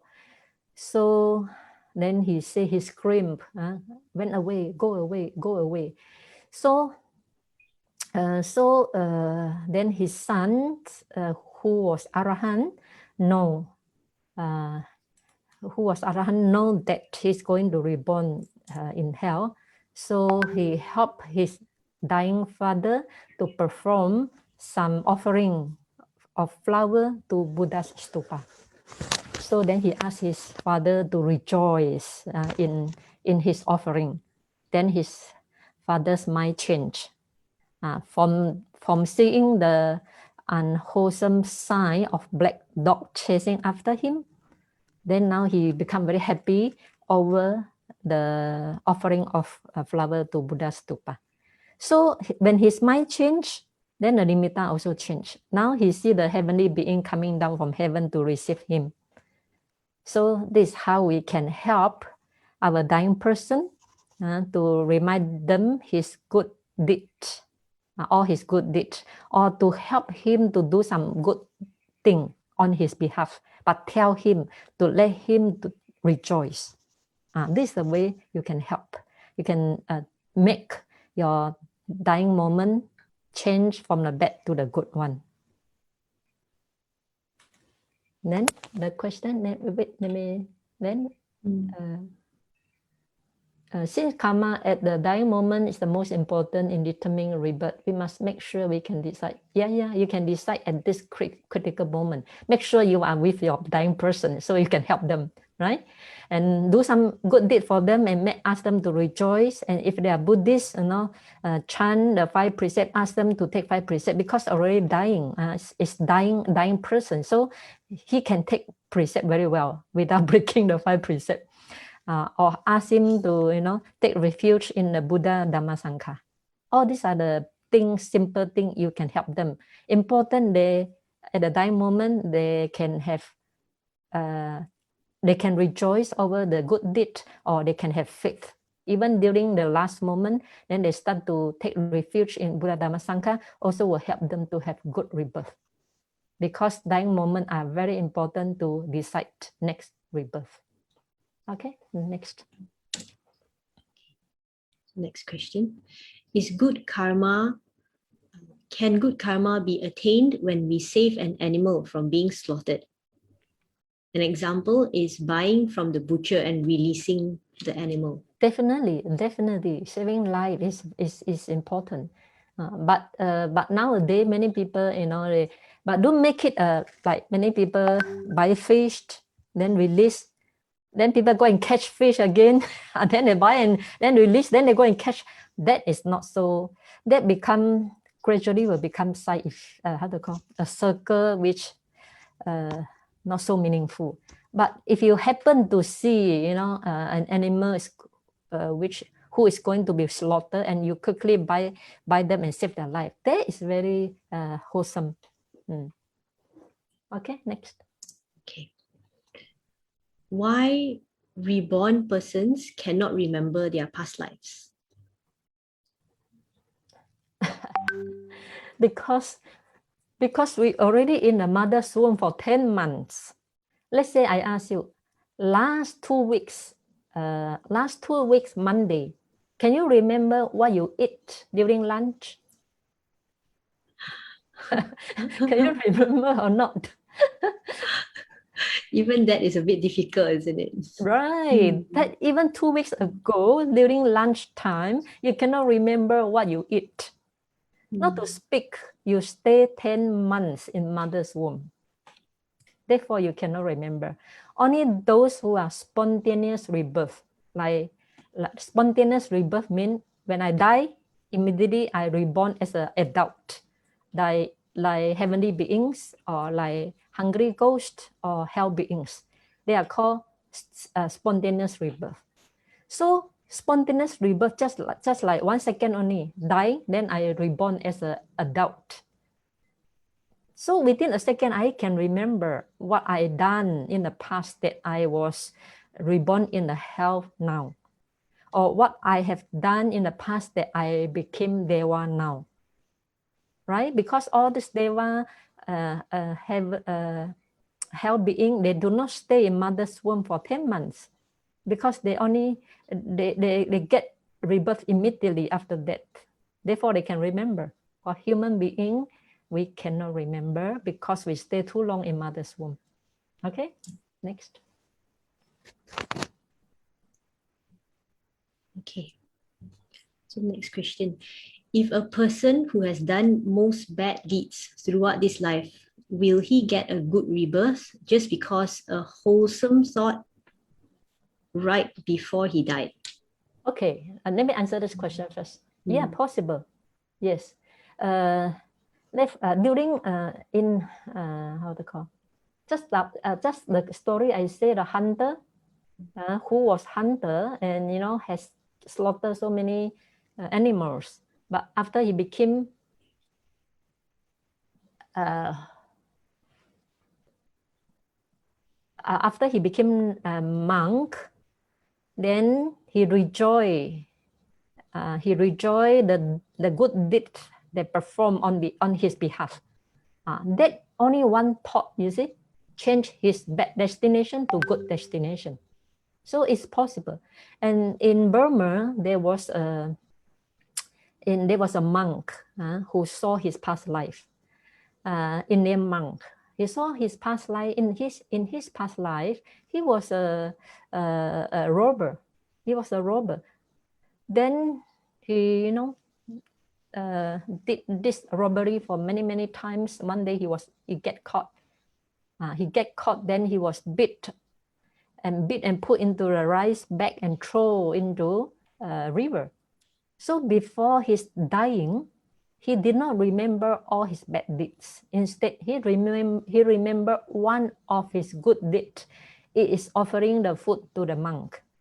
So by just remembering one of his good deeds, and he was reborn as a human in Burma. This is a real story. Huh? So it's possible. Then that one good thought can override altogether bad things committed throughout his life. Can Sayalay explain more? Yes. And why this one good thought can override altogether bad things committed throughout his life? Simply because the last moment is very powerful.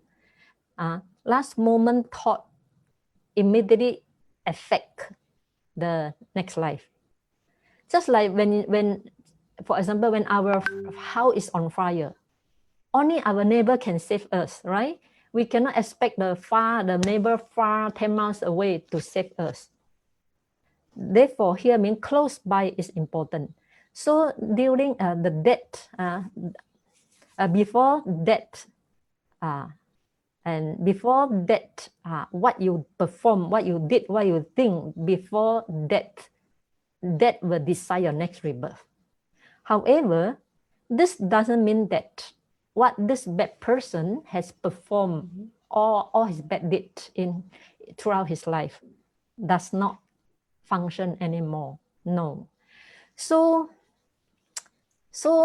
if the last thought moment saved him from reborn in hell or hungry ghost, he may be reborn in, let's say, in human beings. But when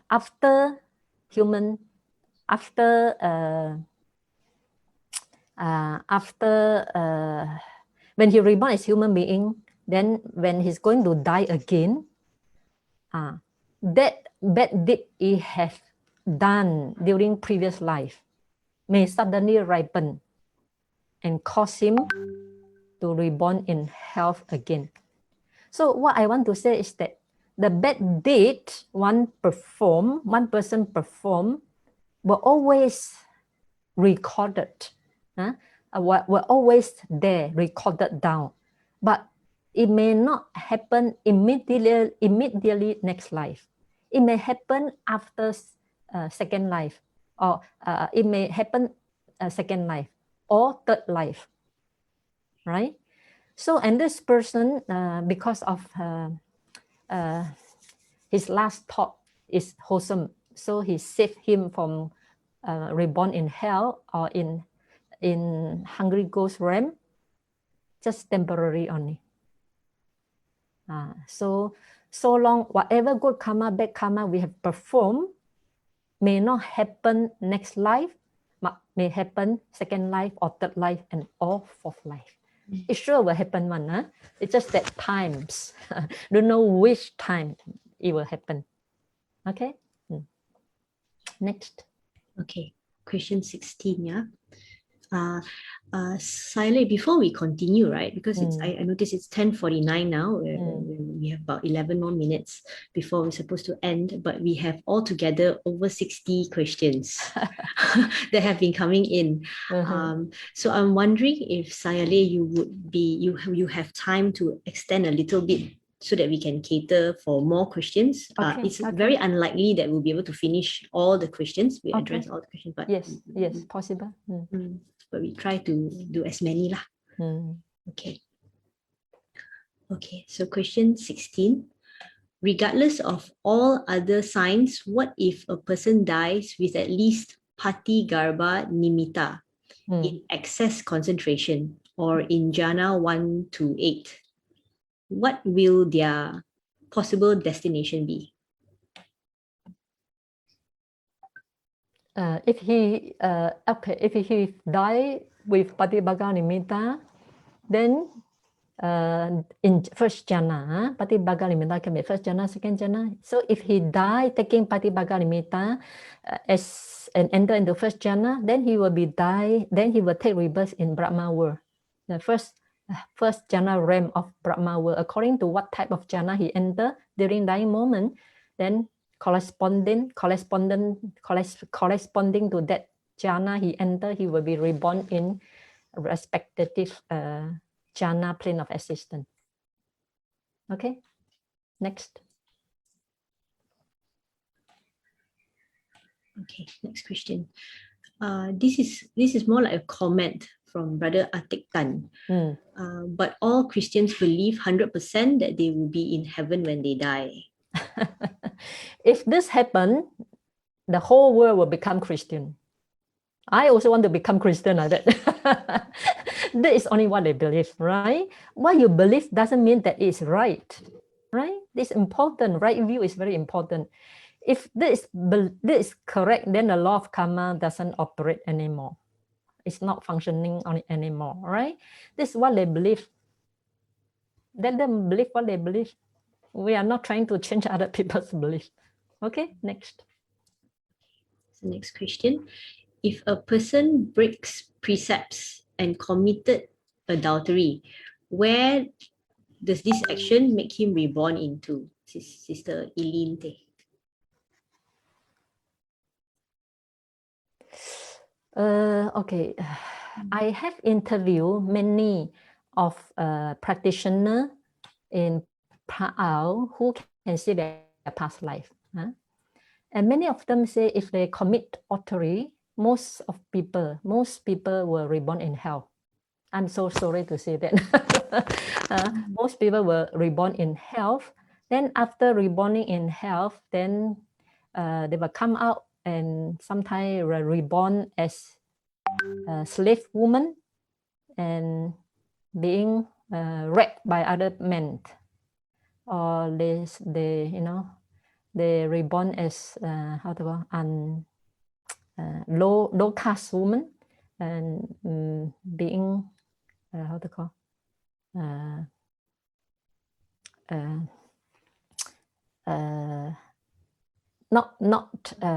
not a good rebirth. Then some of them become a woman being played by men, because previously they play the woman. So when the karma ripen, then it turned to be woman and being played by the men, something like that. But this doesn't mean that all women we all come from that authority. It's not like that. But Pali karma act in that way. If you have my book, Unraveling the Mystery of Mind and Body, you can read the dependent origination in the last chapter of dependent origination. I relate one story about the authority one, how this person, because he committed so many authority, then how his rebirth takes place for successively for 7 or 8 lives. You can read that as your guideline. Okay, next. So next question. Now that we know all our bad deeds and bad thoughts, what can we do to lighten the bad karma? Felicia Tai. That's important, to do more good karma. Yeah, because now we know we have to pay for our bad karma. So important is not to let the bad karma ripen so fast. So how not to let the bad karma ripen so fast? Then we perform more and more good karma, whether bodily, verbally, or mentally.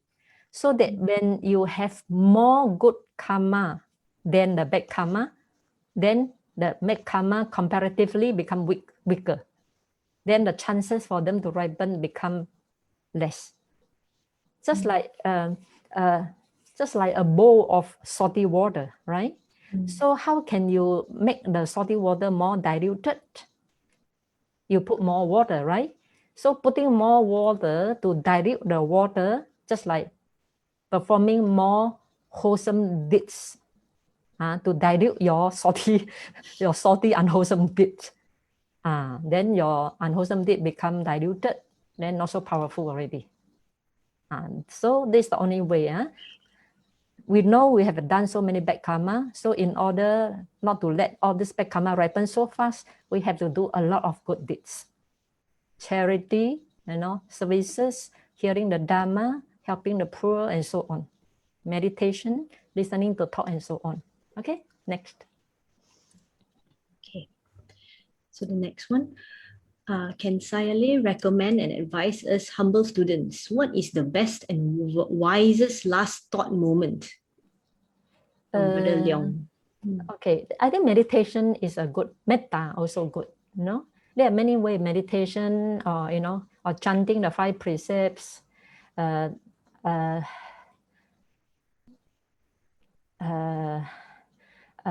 For example, if you are meditator, anapanasati, so during that moment you can pay attention on your breathing, which is very easy. You don't need the help of other people, right?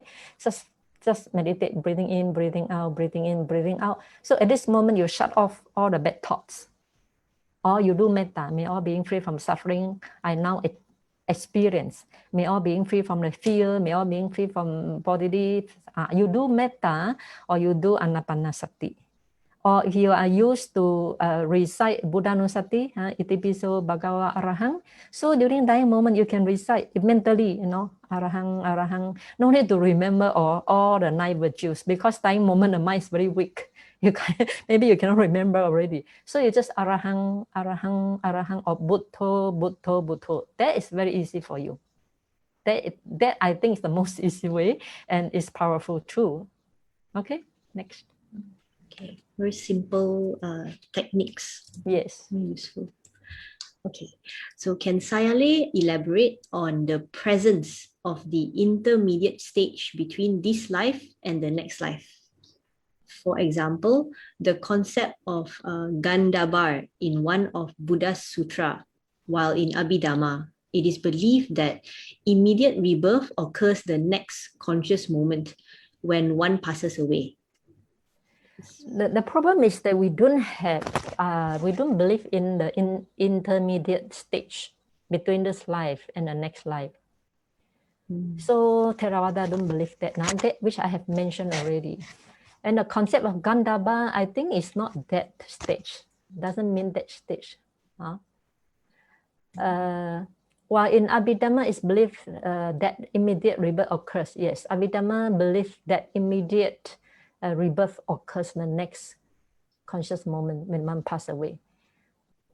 So these are two different beliefs. One from Mahayana point of view, one from Theravada point of view. Since it's two different beliefs, that I have nothing to say. I just follow what the Abhidhamma taught. Okay, next. Okay. We hurt most when we could not get our loved ones to understand the Dhamma. What should we do then, both for ourselves and for them? Wait, we hurt most when we could not get our loved one to understand Dhamma. What should we do then, both for us? This question also bothered me very long. I cannot convince my family to become a Buddhist, but I don't feel hurt because I think my love to them and your love to them is different. I don't attach so much to them. And I believe sabbe satta kamma sakka. Everybody bear their own karma, right? So if they cannot become a Buddhist, I let them be. I don't have to force them until we quarrel with each other or dispute with each other. I only can teach those who believe in the Buddha, in the teaching of the Buddha. And my point of view is very different from many people. I treat those who believe in the teaching of Buddha also my sister and brother, right? Although in the blood relation, they are not my sister and brother. But Buddha say, in this round of rebirth, you cannot find anyone who is not your mother, who is not your sister, who is not your brother, who is not your son and daughter. Therefore, I happy enough if I can help those who want to be helped.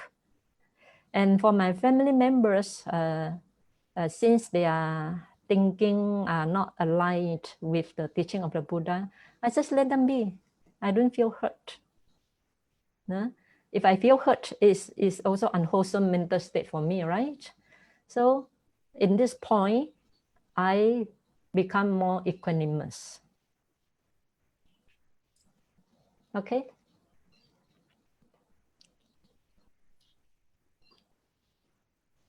Okay, so the next question.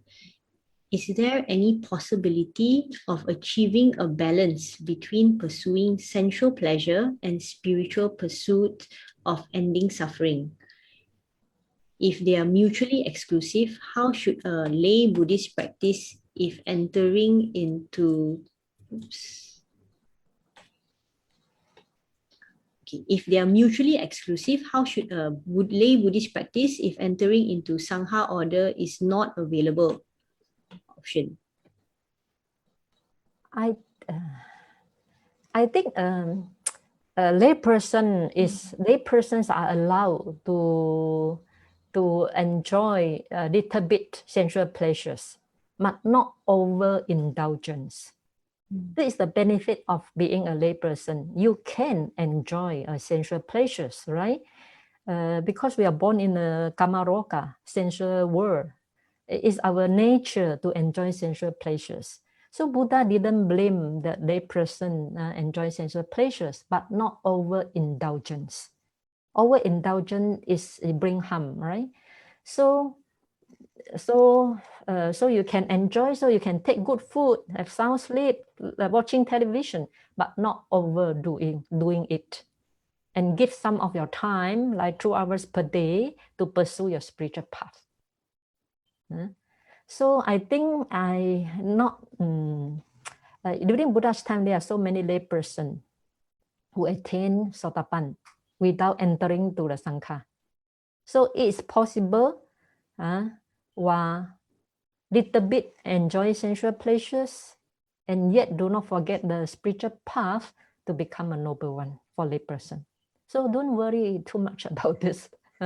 You can enjoy, but not overindulgent, and give some time for spiritual path, the pursuit of spiritual path. Then to attain Sotapan is possible as a layperson. Okay, next. Next question. Sayalay, please explain how spirit possess a person in Abhidhamma. Abhidhamma didn't say that. didn't say that, but it's possible that spirit will possess a person, but it's not explained in Abhidhamma. I'm sorry for that. Next one. So next question is by Brother Teo. My late father used to mention this phrase, "May you be born in the human world," every time before he slaughtered chickens. Does this mean he had good intention for the chicken? If he has good intention, he will not kill the chicken. All right.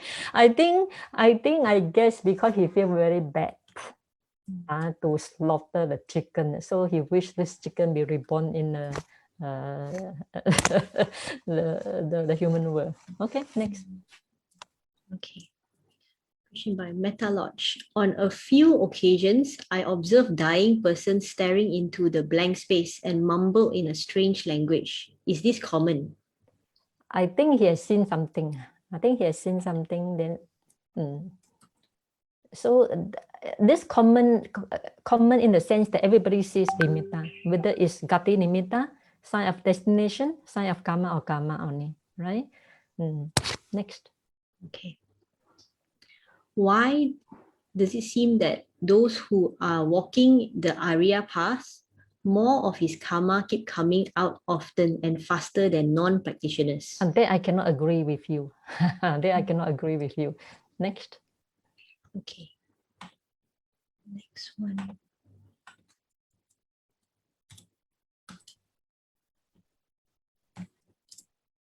How can one achieve a non-decayed body when one dies? This question where? Sorry? You didn't... It's here. It's at the bottom in the chat box. Question 28. How can one achieve a non-decayed body when one dies? Why you want to achieve the non-decay body? Once you die, you take rebirth. Whether your body decay body or non-decay is not so important. To me, it's not important at all. I think it's not important. Important is to how to cultivate more wholesome deeds to have better rebirth. Okay, next. The next question is a bit longer. Sayalay, is there a need to understand this rebirth and different realms of existence, which is hard to prove or understand? It may seem... Wait. Is there a need? Is there a need to understand this rebirth and different realm of existence? Was hard to prove or understand? Okay.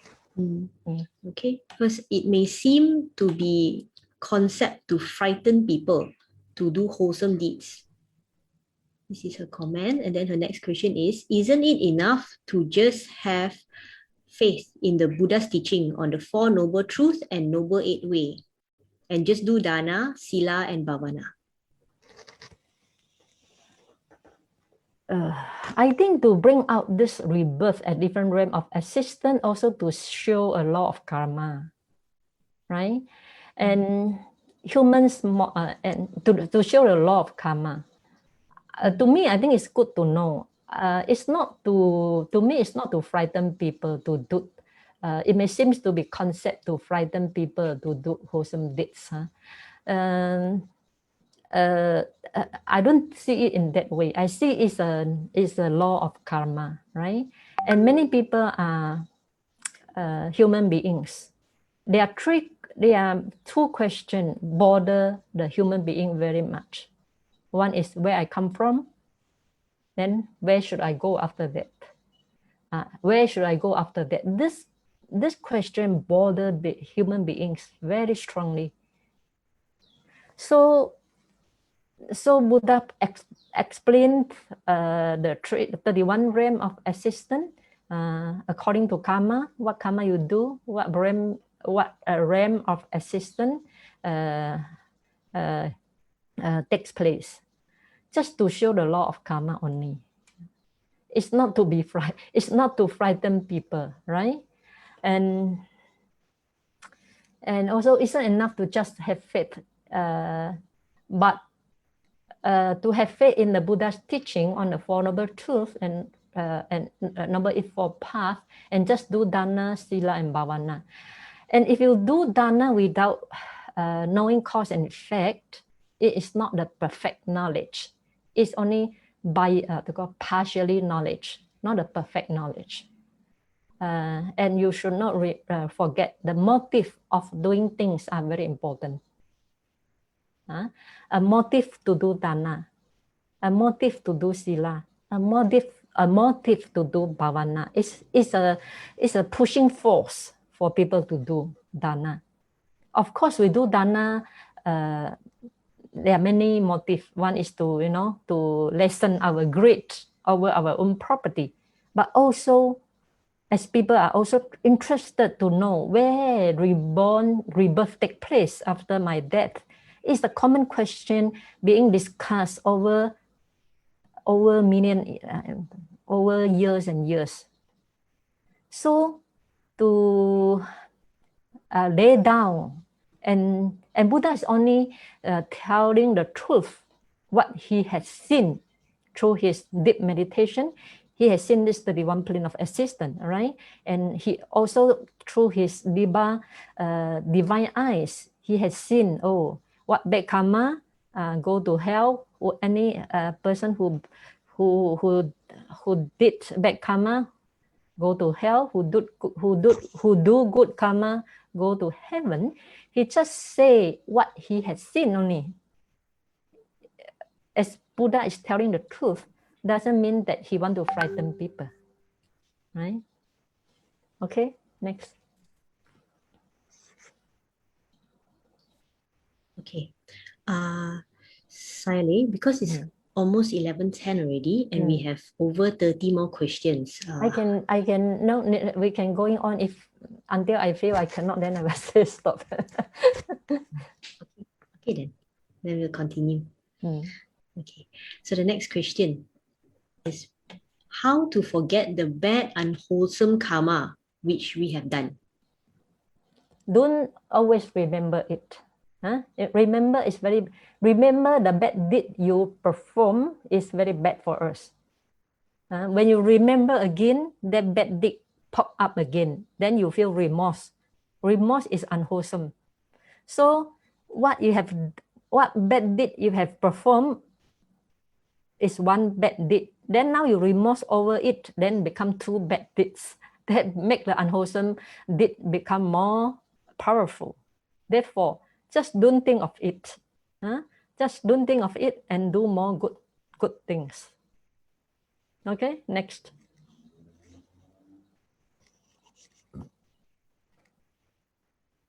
Next. Okay, next question. Is it the best way to meditate and keeping mindfulness at the dying moment, so no more rebirth? You are very idealistic.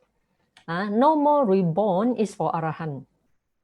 So if you are not Arahant, if keep mindfulness during dying moment, it only can bring you to human realm or heaven only. Two realms, either one. No more rebirth, only for Arahant. No, sorry for that. Okay, next. Okay. Sayalay, can you share on the near-death experience? What happens when someone comes back from the brink of death? That is beyond my knowledge. That is beyond my knowledge. Also beyond Abhidhamma's knowledge. Next. Okay. Can we control what we think when dying? If you have strong mindfulness, concentration, and wisdom, yes, you can. But most people during dying, they have a lot of fear, a lot of uncertainty, especially for those who have done a lot of bad deeds. They fear of death because they know they are not going to reborn in good plane of existence. So at this time, very difficult to control the mind. Unless you have developed very strong meditation, only then your mind will become powerful. Otherwise, most people minds are very weak during dying moment. Okay, next. I used to dream friends and relatives passed away. What is the significance? According to Taoism, these dreams are not auspicious to the person who dreamt them. That I cannot. I don't know. I cannot answer you too. Next. Okay. Next question. Okay. So how about persons that die during operation or treatment in hospital when he or she is in the state of unconscious mind? I think this same like the comma one, right? I think I have answered that one, same, almost same. Okay, next. Okay, next question.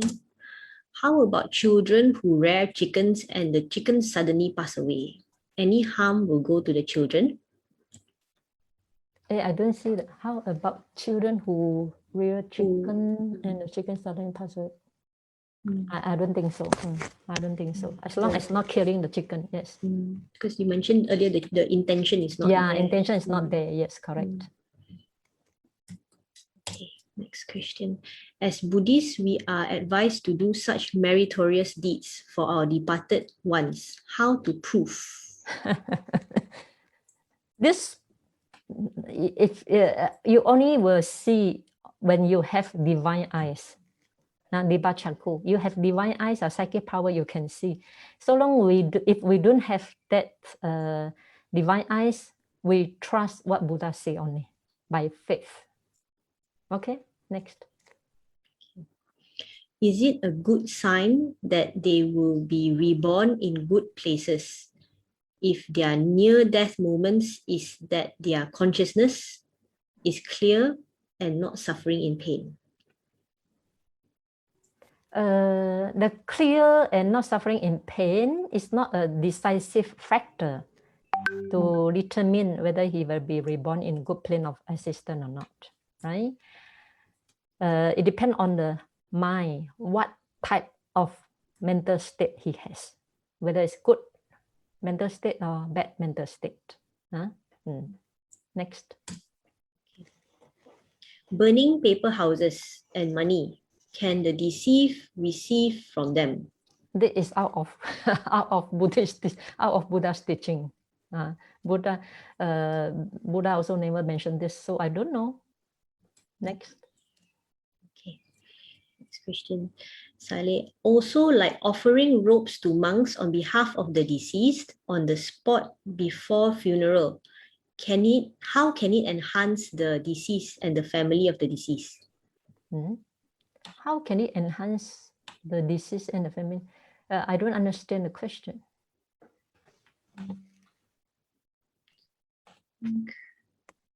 Is it that he means about the Never mind, we let this person will write, make it clear again. We continue. Okay lah. We continue first. We continue to the next question. Okay, let me just give me a few moments.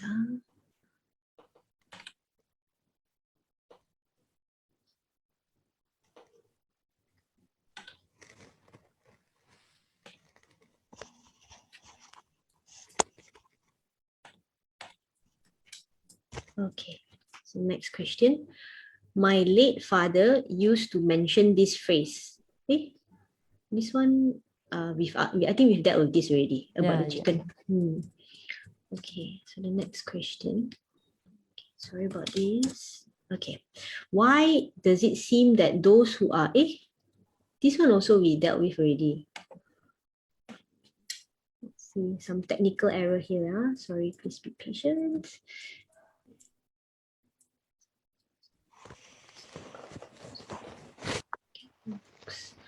Okay.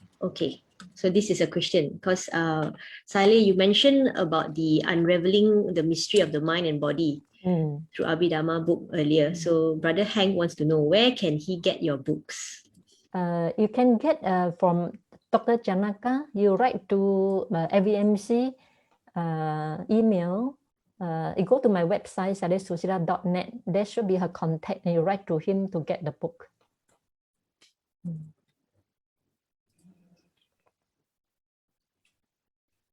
Okay, so we'll move to the next question.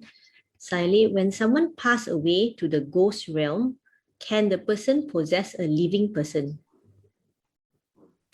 It's about possession again. I think so. Not everybody lah. I think somebody can. But this is heard many times, but it's not mentioned in. I believe this happening. Okay, next. Okay, so when someone just passed away, do we need to recite for him or her for at least 8 hours and cannot move the dead body as the process of soul is getting out from the body is painful? Okay, my teacher, I think my teacher, his father, when his father died, within less than 8 hours, he has burned the body. So I think this should be the answer for you already. Okay, next. Okay, Sayalay, you mentioned there are 3 types of craving. Please elaborate. I think this is not a question regarding the talk, right? This is mentioned in my book. If you get an unraveling, also you can get an answer too. Okay, next. Okay. As per past understanding, the ancestor could be also from ghost realm that welcome you there, which we always advise the dying person to follow the light. Please enlighten us. This I never heard this before. This I never heard. Okay, next question. Excuse me. Should someone close to dying seeing visitors like heavenly beings or even departed relatives, should the person entertain this view, or should he or she keep to sati, concentration, to meditation object? Okay, so should someone close to dying see visitor like heavenly being? Okay, so this one, just now I mentioned the story, as a hunter who, when grow old, become a monk.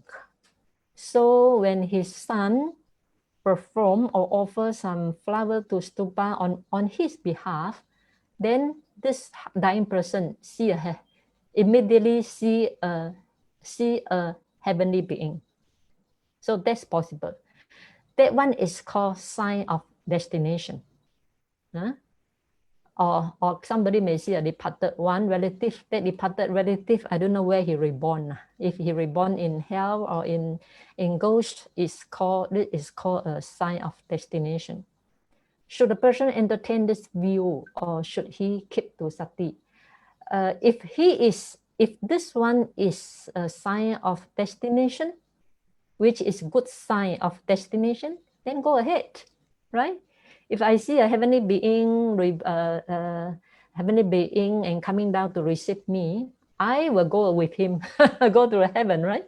So, but if you see a bad sign and you don't want to follow, then you should keep to sati or concentrate on your breath and see what will happen. Okay, so there are 2 ways for you to choose. Okay, next. Okay. Next question. Is listening to a recording of good deeds acceptable? Is listening to a recording? I mean, during that moment, yeah, right? Is listening to a recording of good deeds acceptable? It's not clear to me the question. What does she mean? She can write it, make it clear, then we continue first. Okay, move to the next question. Sayalay mentioned that one type of ghost may be able to reap the benefits from transfer of merits, may get food, clothing, and etc. How does that go with Taoism practice of burning cars, handphones, bungalows, and all? That offering transfer merit, that is to the respect. Transfer merit to, we offer food and offer robes to monastic. Monastic are virtuous person. They keep their sila they keep their samadhi, panya, right? They are virtuous person. So only by offering food and robes to the virtuous person, then the power of getting the merit to be transferred to the departed one is there. But if you burn something, burn car, burn handphone, that you just burn a paper, right? So I don't know how the departed one can receive that. So Taoism is a belief. It's just a belief, a cultural things. But Buddha's teaching, Buddha has been meditated before he became Buddha. He has meditated many eons, kapas, in order to develop his Sabbe-yuta jnana. Sabbe-yuta jnana means all-knowing knowledge. So he has all the 6 types of abhinya, psychic power. So he see through his divine eyes, see clearly what is happening. So of course, I think he see burning car, many handphone, many bungalow is not conducive for the departed one. If conducive for the departed one, he would tell us to do that, right? Therefore, there's a difference between Taoism and Buddhism. If they are the same, then it will not separate to Taoism and Buddhism. Definitely they are different. No? So it depends on what you want to believe. To me, I sure believe those who have cultivated their mind, their sila, samadhi, panya, countless life. Right? Okay, next. Okay.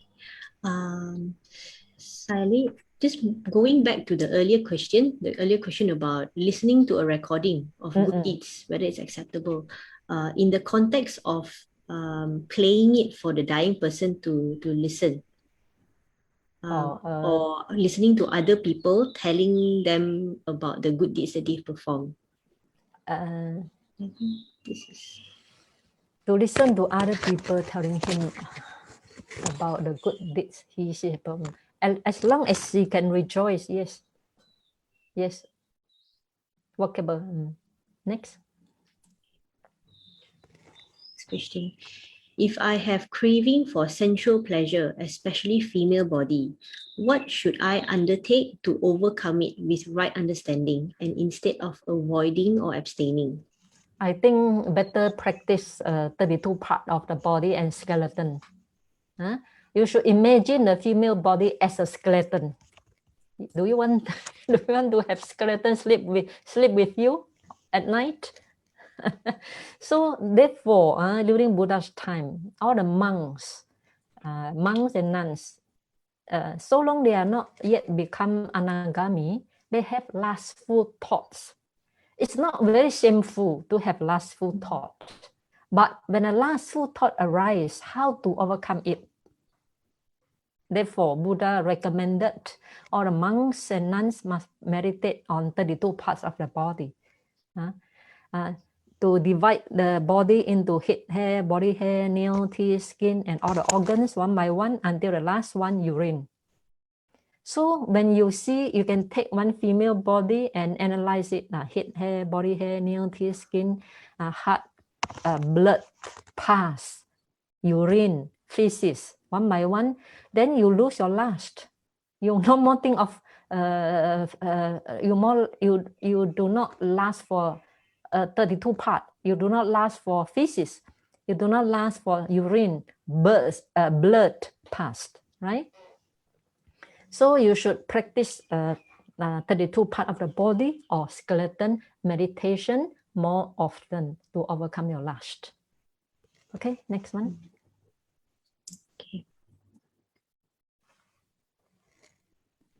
My question is how to explain the right way to our Dhamma friends that they are believed that they are the same person with the last past life. That is not a correct view. No, to explain to your friend that you are the same from the past. This is not a correct view. This is a wrong view of eternalism. I think you are not in a position to explain this question to your friend. I think he's asking how to explain to them for those friends who believe that they are the same person with the last past life. Oh, wait, now let me read.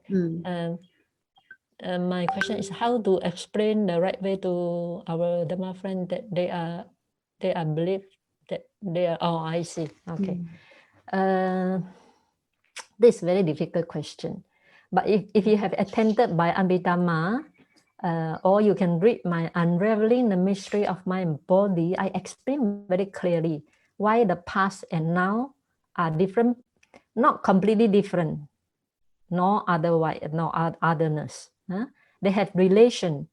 The past life and the past one and my living one. They are not completely the same, but not otherness. So they are related.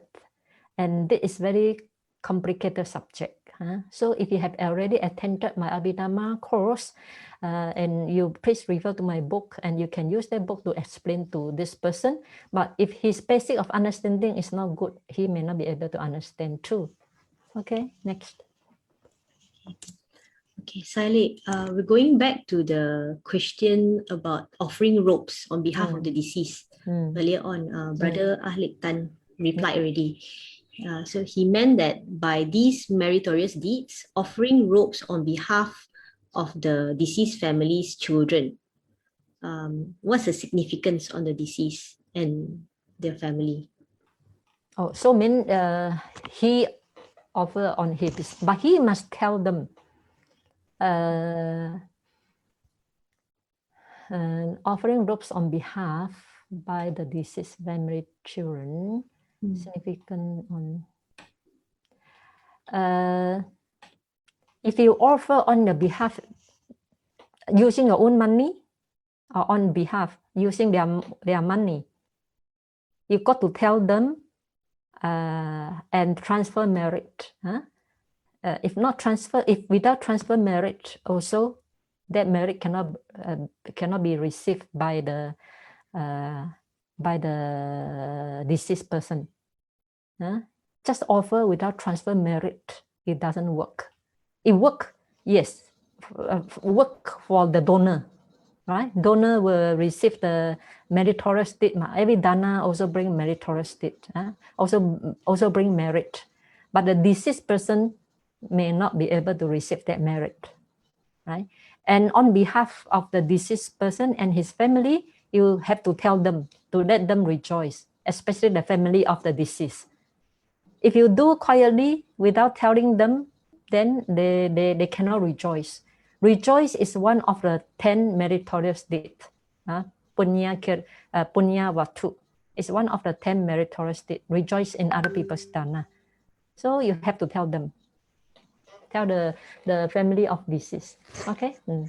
And you yourself get a merit, of course, because you are doing the dana on behalf of someone. Next.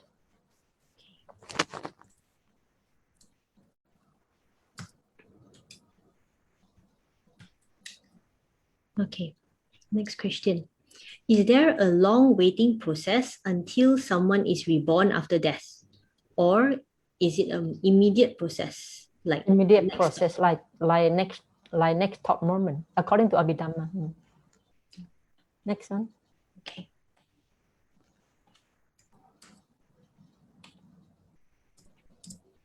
For a layman with limited spiritual knowledge, what are some of the best strategies to gain end of life or rebirth?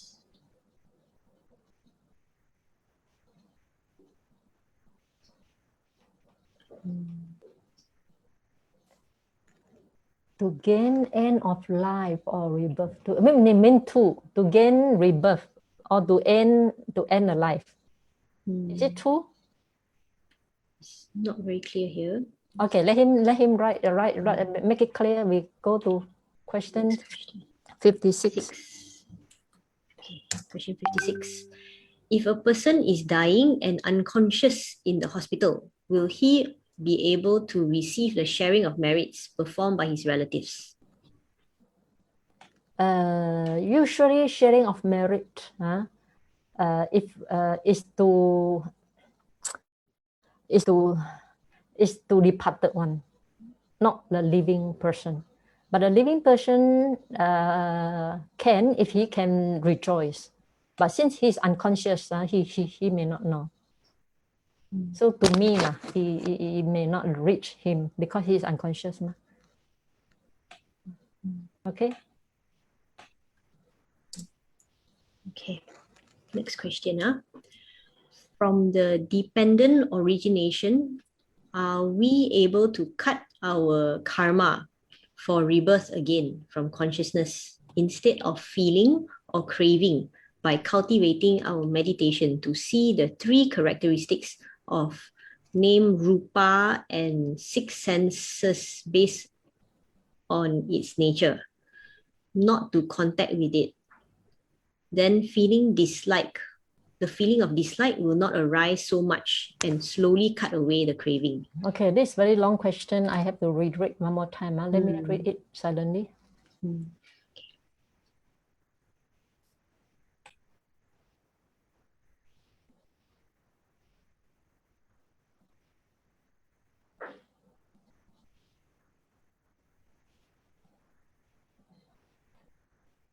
Possible to meditate on the six sense bases. Whatever six sense bases come to contact. Whatever six sense object come to contact with six sense bases, you can contemplate their anicca, dukkha, anatta. That's possible. That is under Dhamma, Nupassana, Satipatthana. But not to contact with it is not possible. How can you not contact with it? Only that person no contact with it. So it's possible to meditate on when the six sense object come to contact with six sense bases. So whatever defilement, like and dislike that arise, you can contemplate it. But not to contact with it is not possible. Only that person cannot contact, no contact. Okay, thank you. Next. Okay. Question number 58. With due respect to many monastic that we doubt of sharing of merit, just verbal chant, could we be specific in choosing the right monastic or Sayalay to perform the merit transfer to dying persons?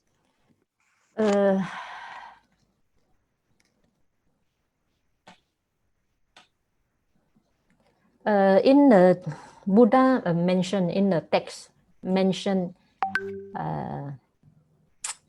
let's say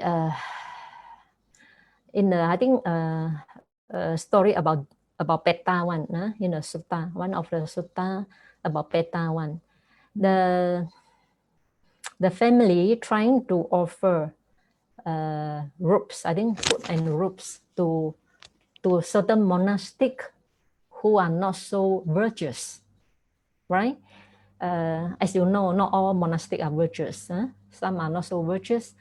So every time transfer merit, the Peta cannot receive that merit.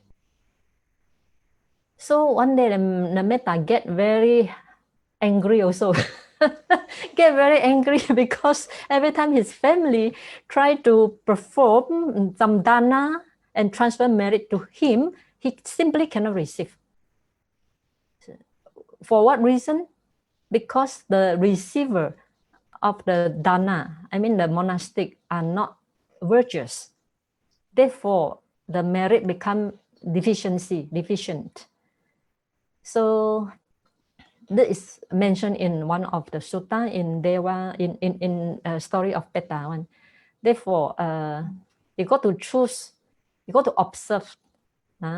If you really want the transfer merit to be effective, you try to observe those monastic who keep their virtues well, who keep their sila well, who follow their rules well. As a monk, they follow their rules very well without breaking their rules here and there. Those monastic who keep the virtues who keep their sila well are worthy of offering, then you can offer to them and transfer a merit. If you choose the wrong receiver, then that merit may not be received by the departed one. I only can say like that, not more than that. Okay. Okay. Question 59.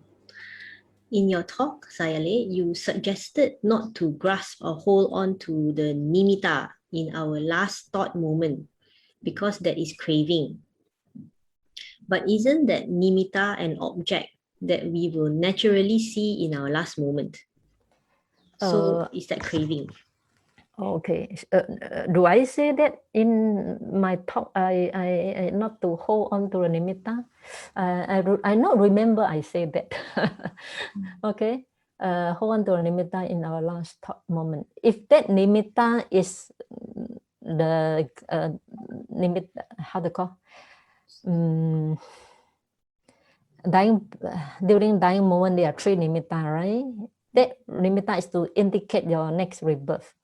Whether you hold on to it or not, that nimitta come from your past karma, come from your karma. It's a product of your karma.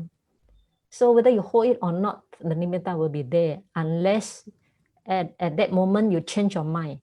Then that nimitta may change. But I do not remember I said that don't hold on to the nimitta.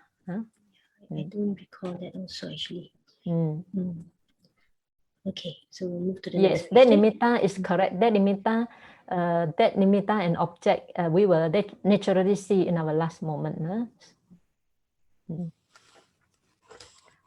Okay. I think I remember. If our mind definitely will hold on to that nimitta.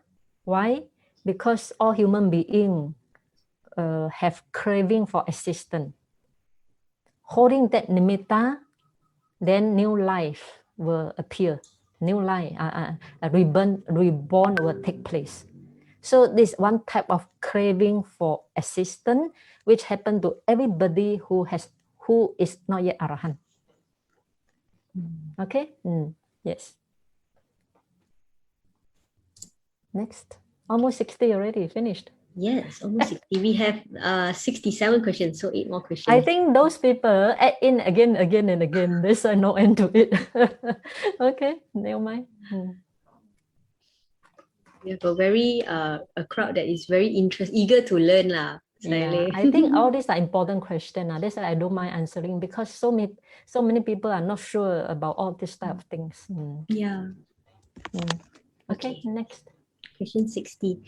My Mahayana friend said they have a group of members chanting Namo Amitofo at the bedside of dying person continuously in few shifts. And they usually see the dying person dying in a happy face. Is it good? I think good, of course. I think although Theravada do not teach Amitabha, but if that person, can think is a Buddha, then have faith, I think it's good also. Okay, next question. A friend's deceased wife appeared to him in his dream wearing little or no clothes. He also dreamt of his father wearing no shoes and asking for bread.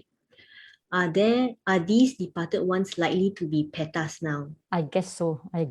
So you should do dana. You should do dana to a certain monastic. You choose the correct monastic, and transfer merit to them. This is your duty, as a son and your spouse, right? Okay. Okay. Next question. Could you share a few temples which allow female devotees to practice and eventually be ordained as a nun in Malaysia?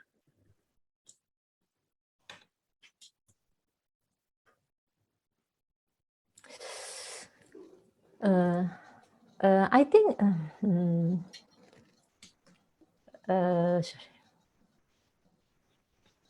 a few temples which allow female devotee, I'm not sure, but Kuala Lumpur, there is one Bhikkhunis center, right? I think they, I don't know the name. And also my center also allowed the female devotee to practice.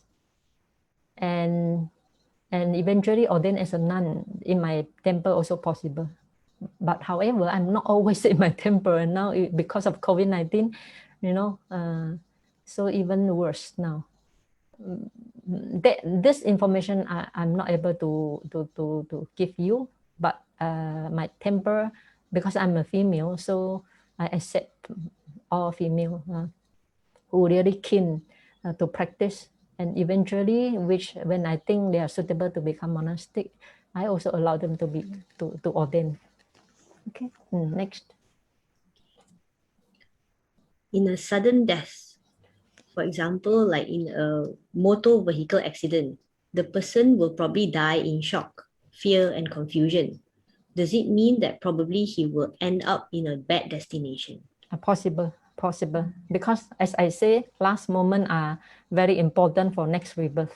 So if you die in a fear and confusion, possible he will be reborn in bad destination.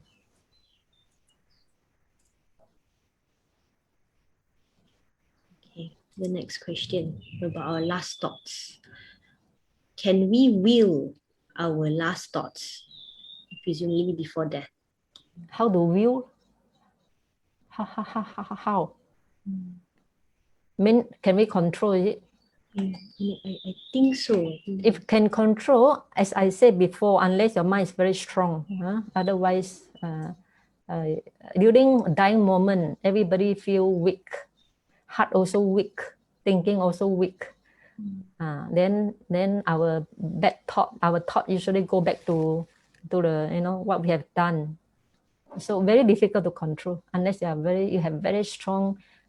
Unless you are a strong meditator, yes, that's possible. Yeah. So we can start practicing now, lah. Yeah, correct. Okay, next question.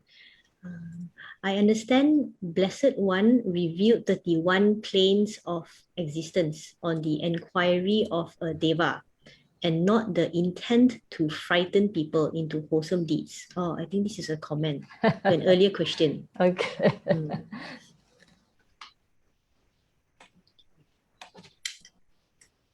This is our second last question, question Okay. 66. Sayalay, please shortlist the wholesome deeds we need to recollect habitually so that they may be our habitual karma at our last thought moment. I think this is mentioned very often, even if you are used to listen to talk. Most monks talk about this. Dana, sila, listening to talk, sharing the talk with others, meditation.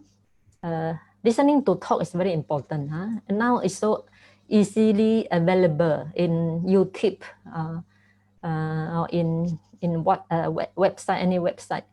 So listening to talk, to me, it sounds very important because it helps you to establish the right view, right?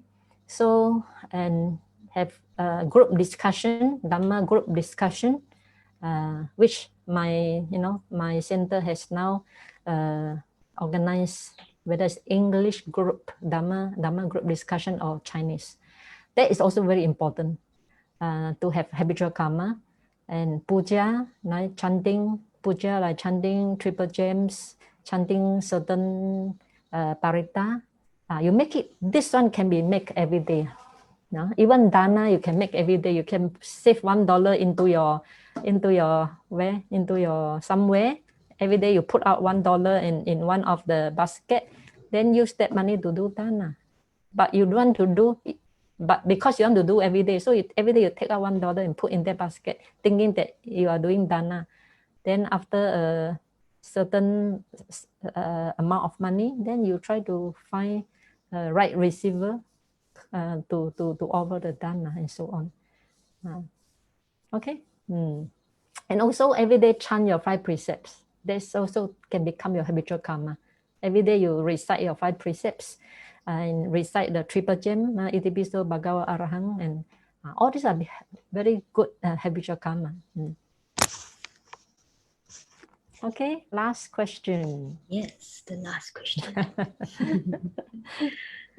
Instead of offering food and robes to the monastic, can we donate to charity in the name of the deceased? How to call? Because Buddha, I only tell what Buddha say. Because Buddha say, in order for the transfer merit to be effective, the receiver must be virtuous. This is what Buddha said. So I don't know the certain charity.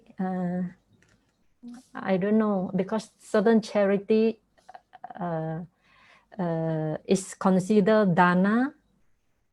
You offer to certain charity is considered dana. But for the transfer of merit to the departed one, so that the departed one can receive that transfer of merit, that part effective or not, I am not sure. Because when you donate to the charity in the name of the deceased, unless you don't want transfer merit. But if you want transfer merit, you need to give your father's name to that person. But I don't think charitable organization do transfer merit. I don't know, I'm not sure. And this one is not mentioned in Buddha's text, so I cannot answer you. But you can treat it as a normal dana. If you don't wish that transfer merit to be received by the departed one, then it's okay. But if you wish that transfer of merit to be received by the deceased one, I still feel that offer to the monastic, virtuous monastic, and ask them to help to transfer merit. That is mentioned in the sutta. Okay.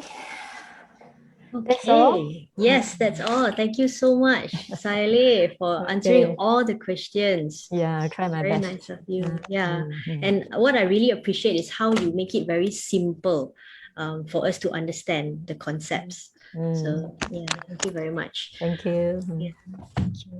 Okay. So we're talking about transfer of merits right before we finish the Q&A session. Now we've come to this part where we're going to share merits. So Sayalay, may I invite you to lead us through with the sharing of merits? Sure. Okay. Everybody hold a palm.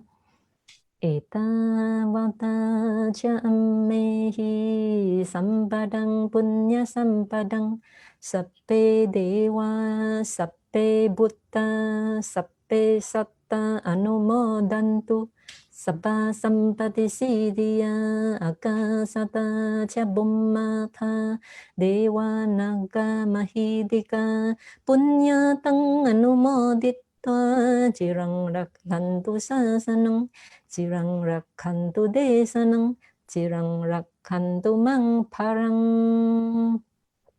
Ada imaya pati padaya jara marang nama parimoce sami idang me punyang asawa kaya wahang hotu idang me punyang nipanasa pacayo hotu mama punya bagang sapa satanang bacemi te sabe me samang punya bagang labantu sadhu sadhu sadhu.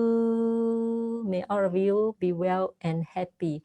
May this sharing of Dhamma and listening to the Dhamma become a supportive factors for us to reach liberation, the end of all suffering.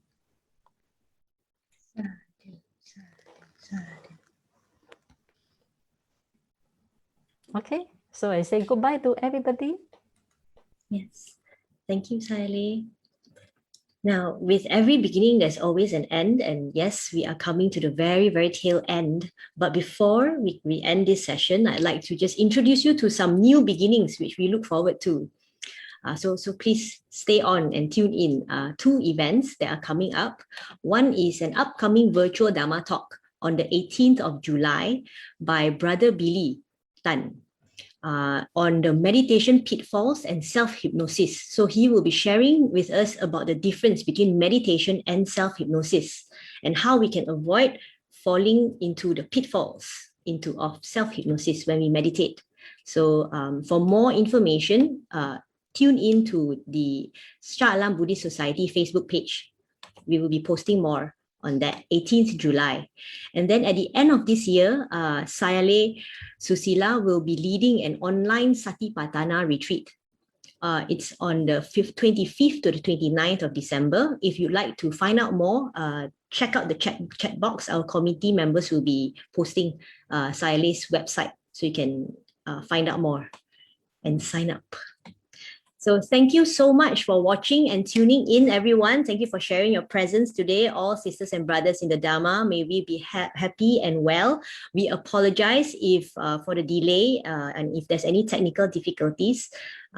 Yes, but stay safe, take care, may be well, safe and peaceful. Have a great day. Sadhu.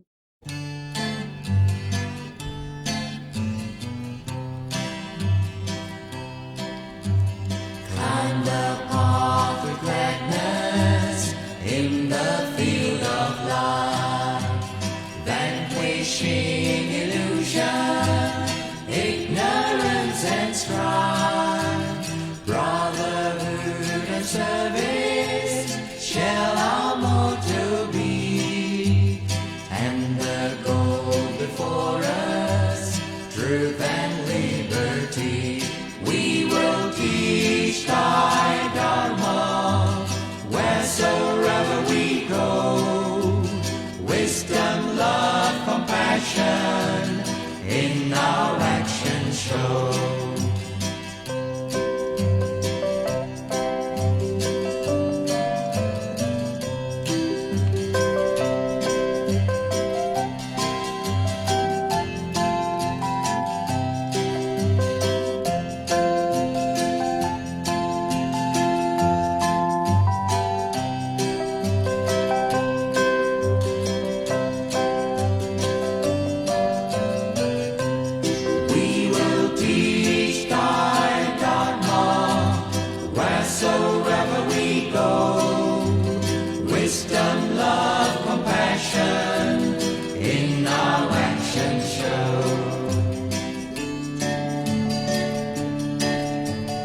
We must stand together, fighting side by side.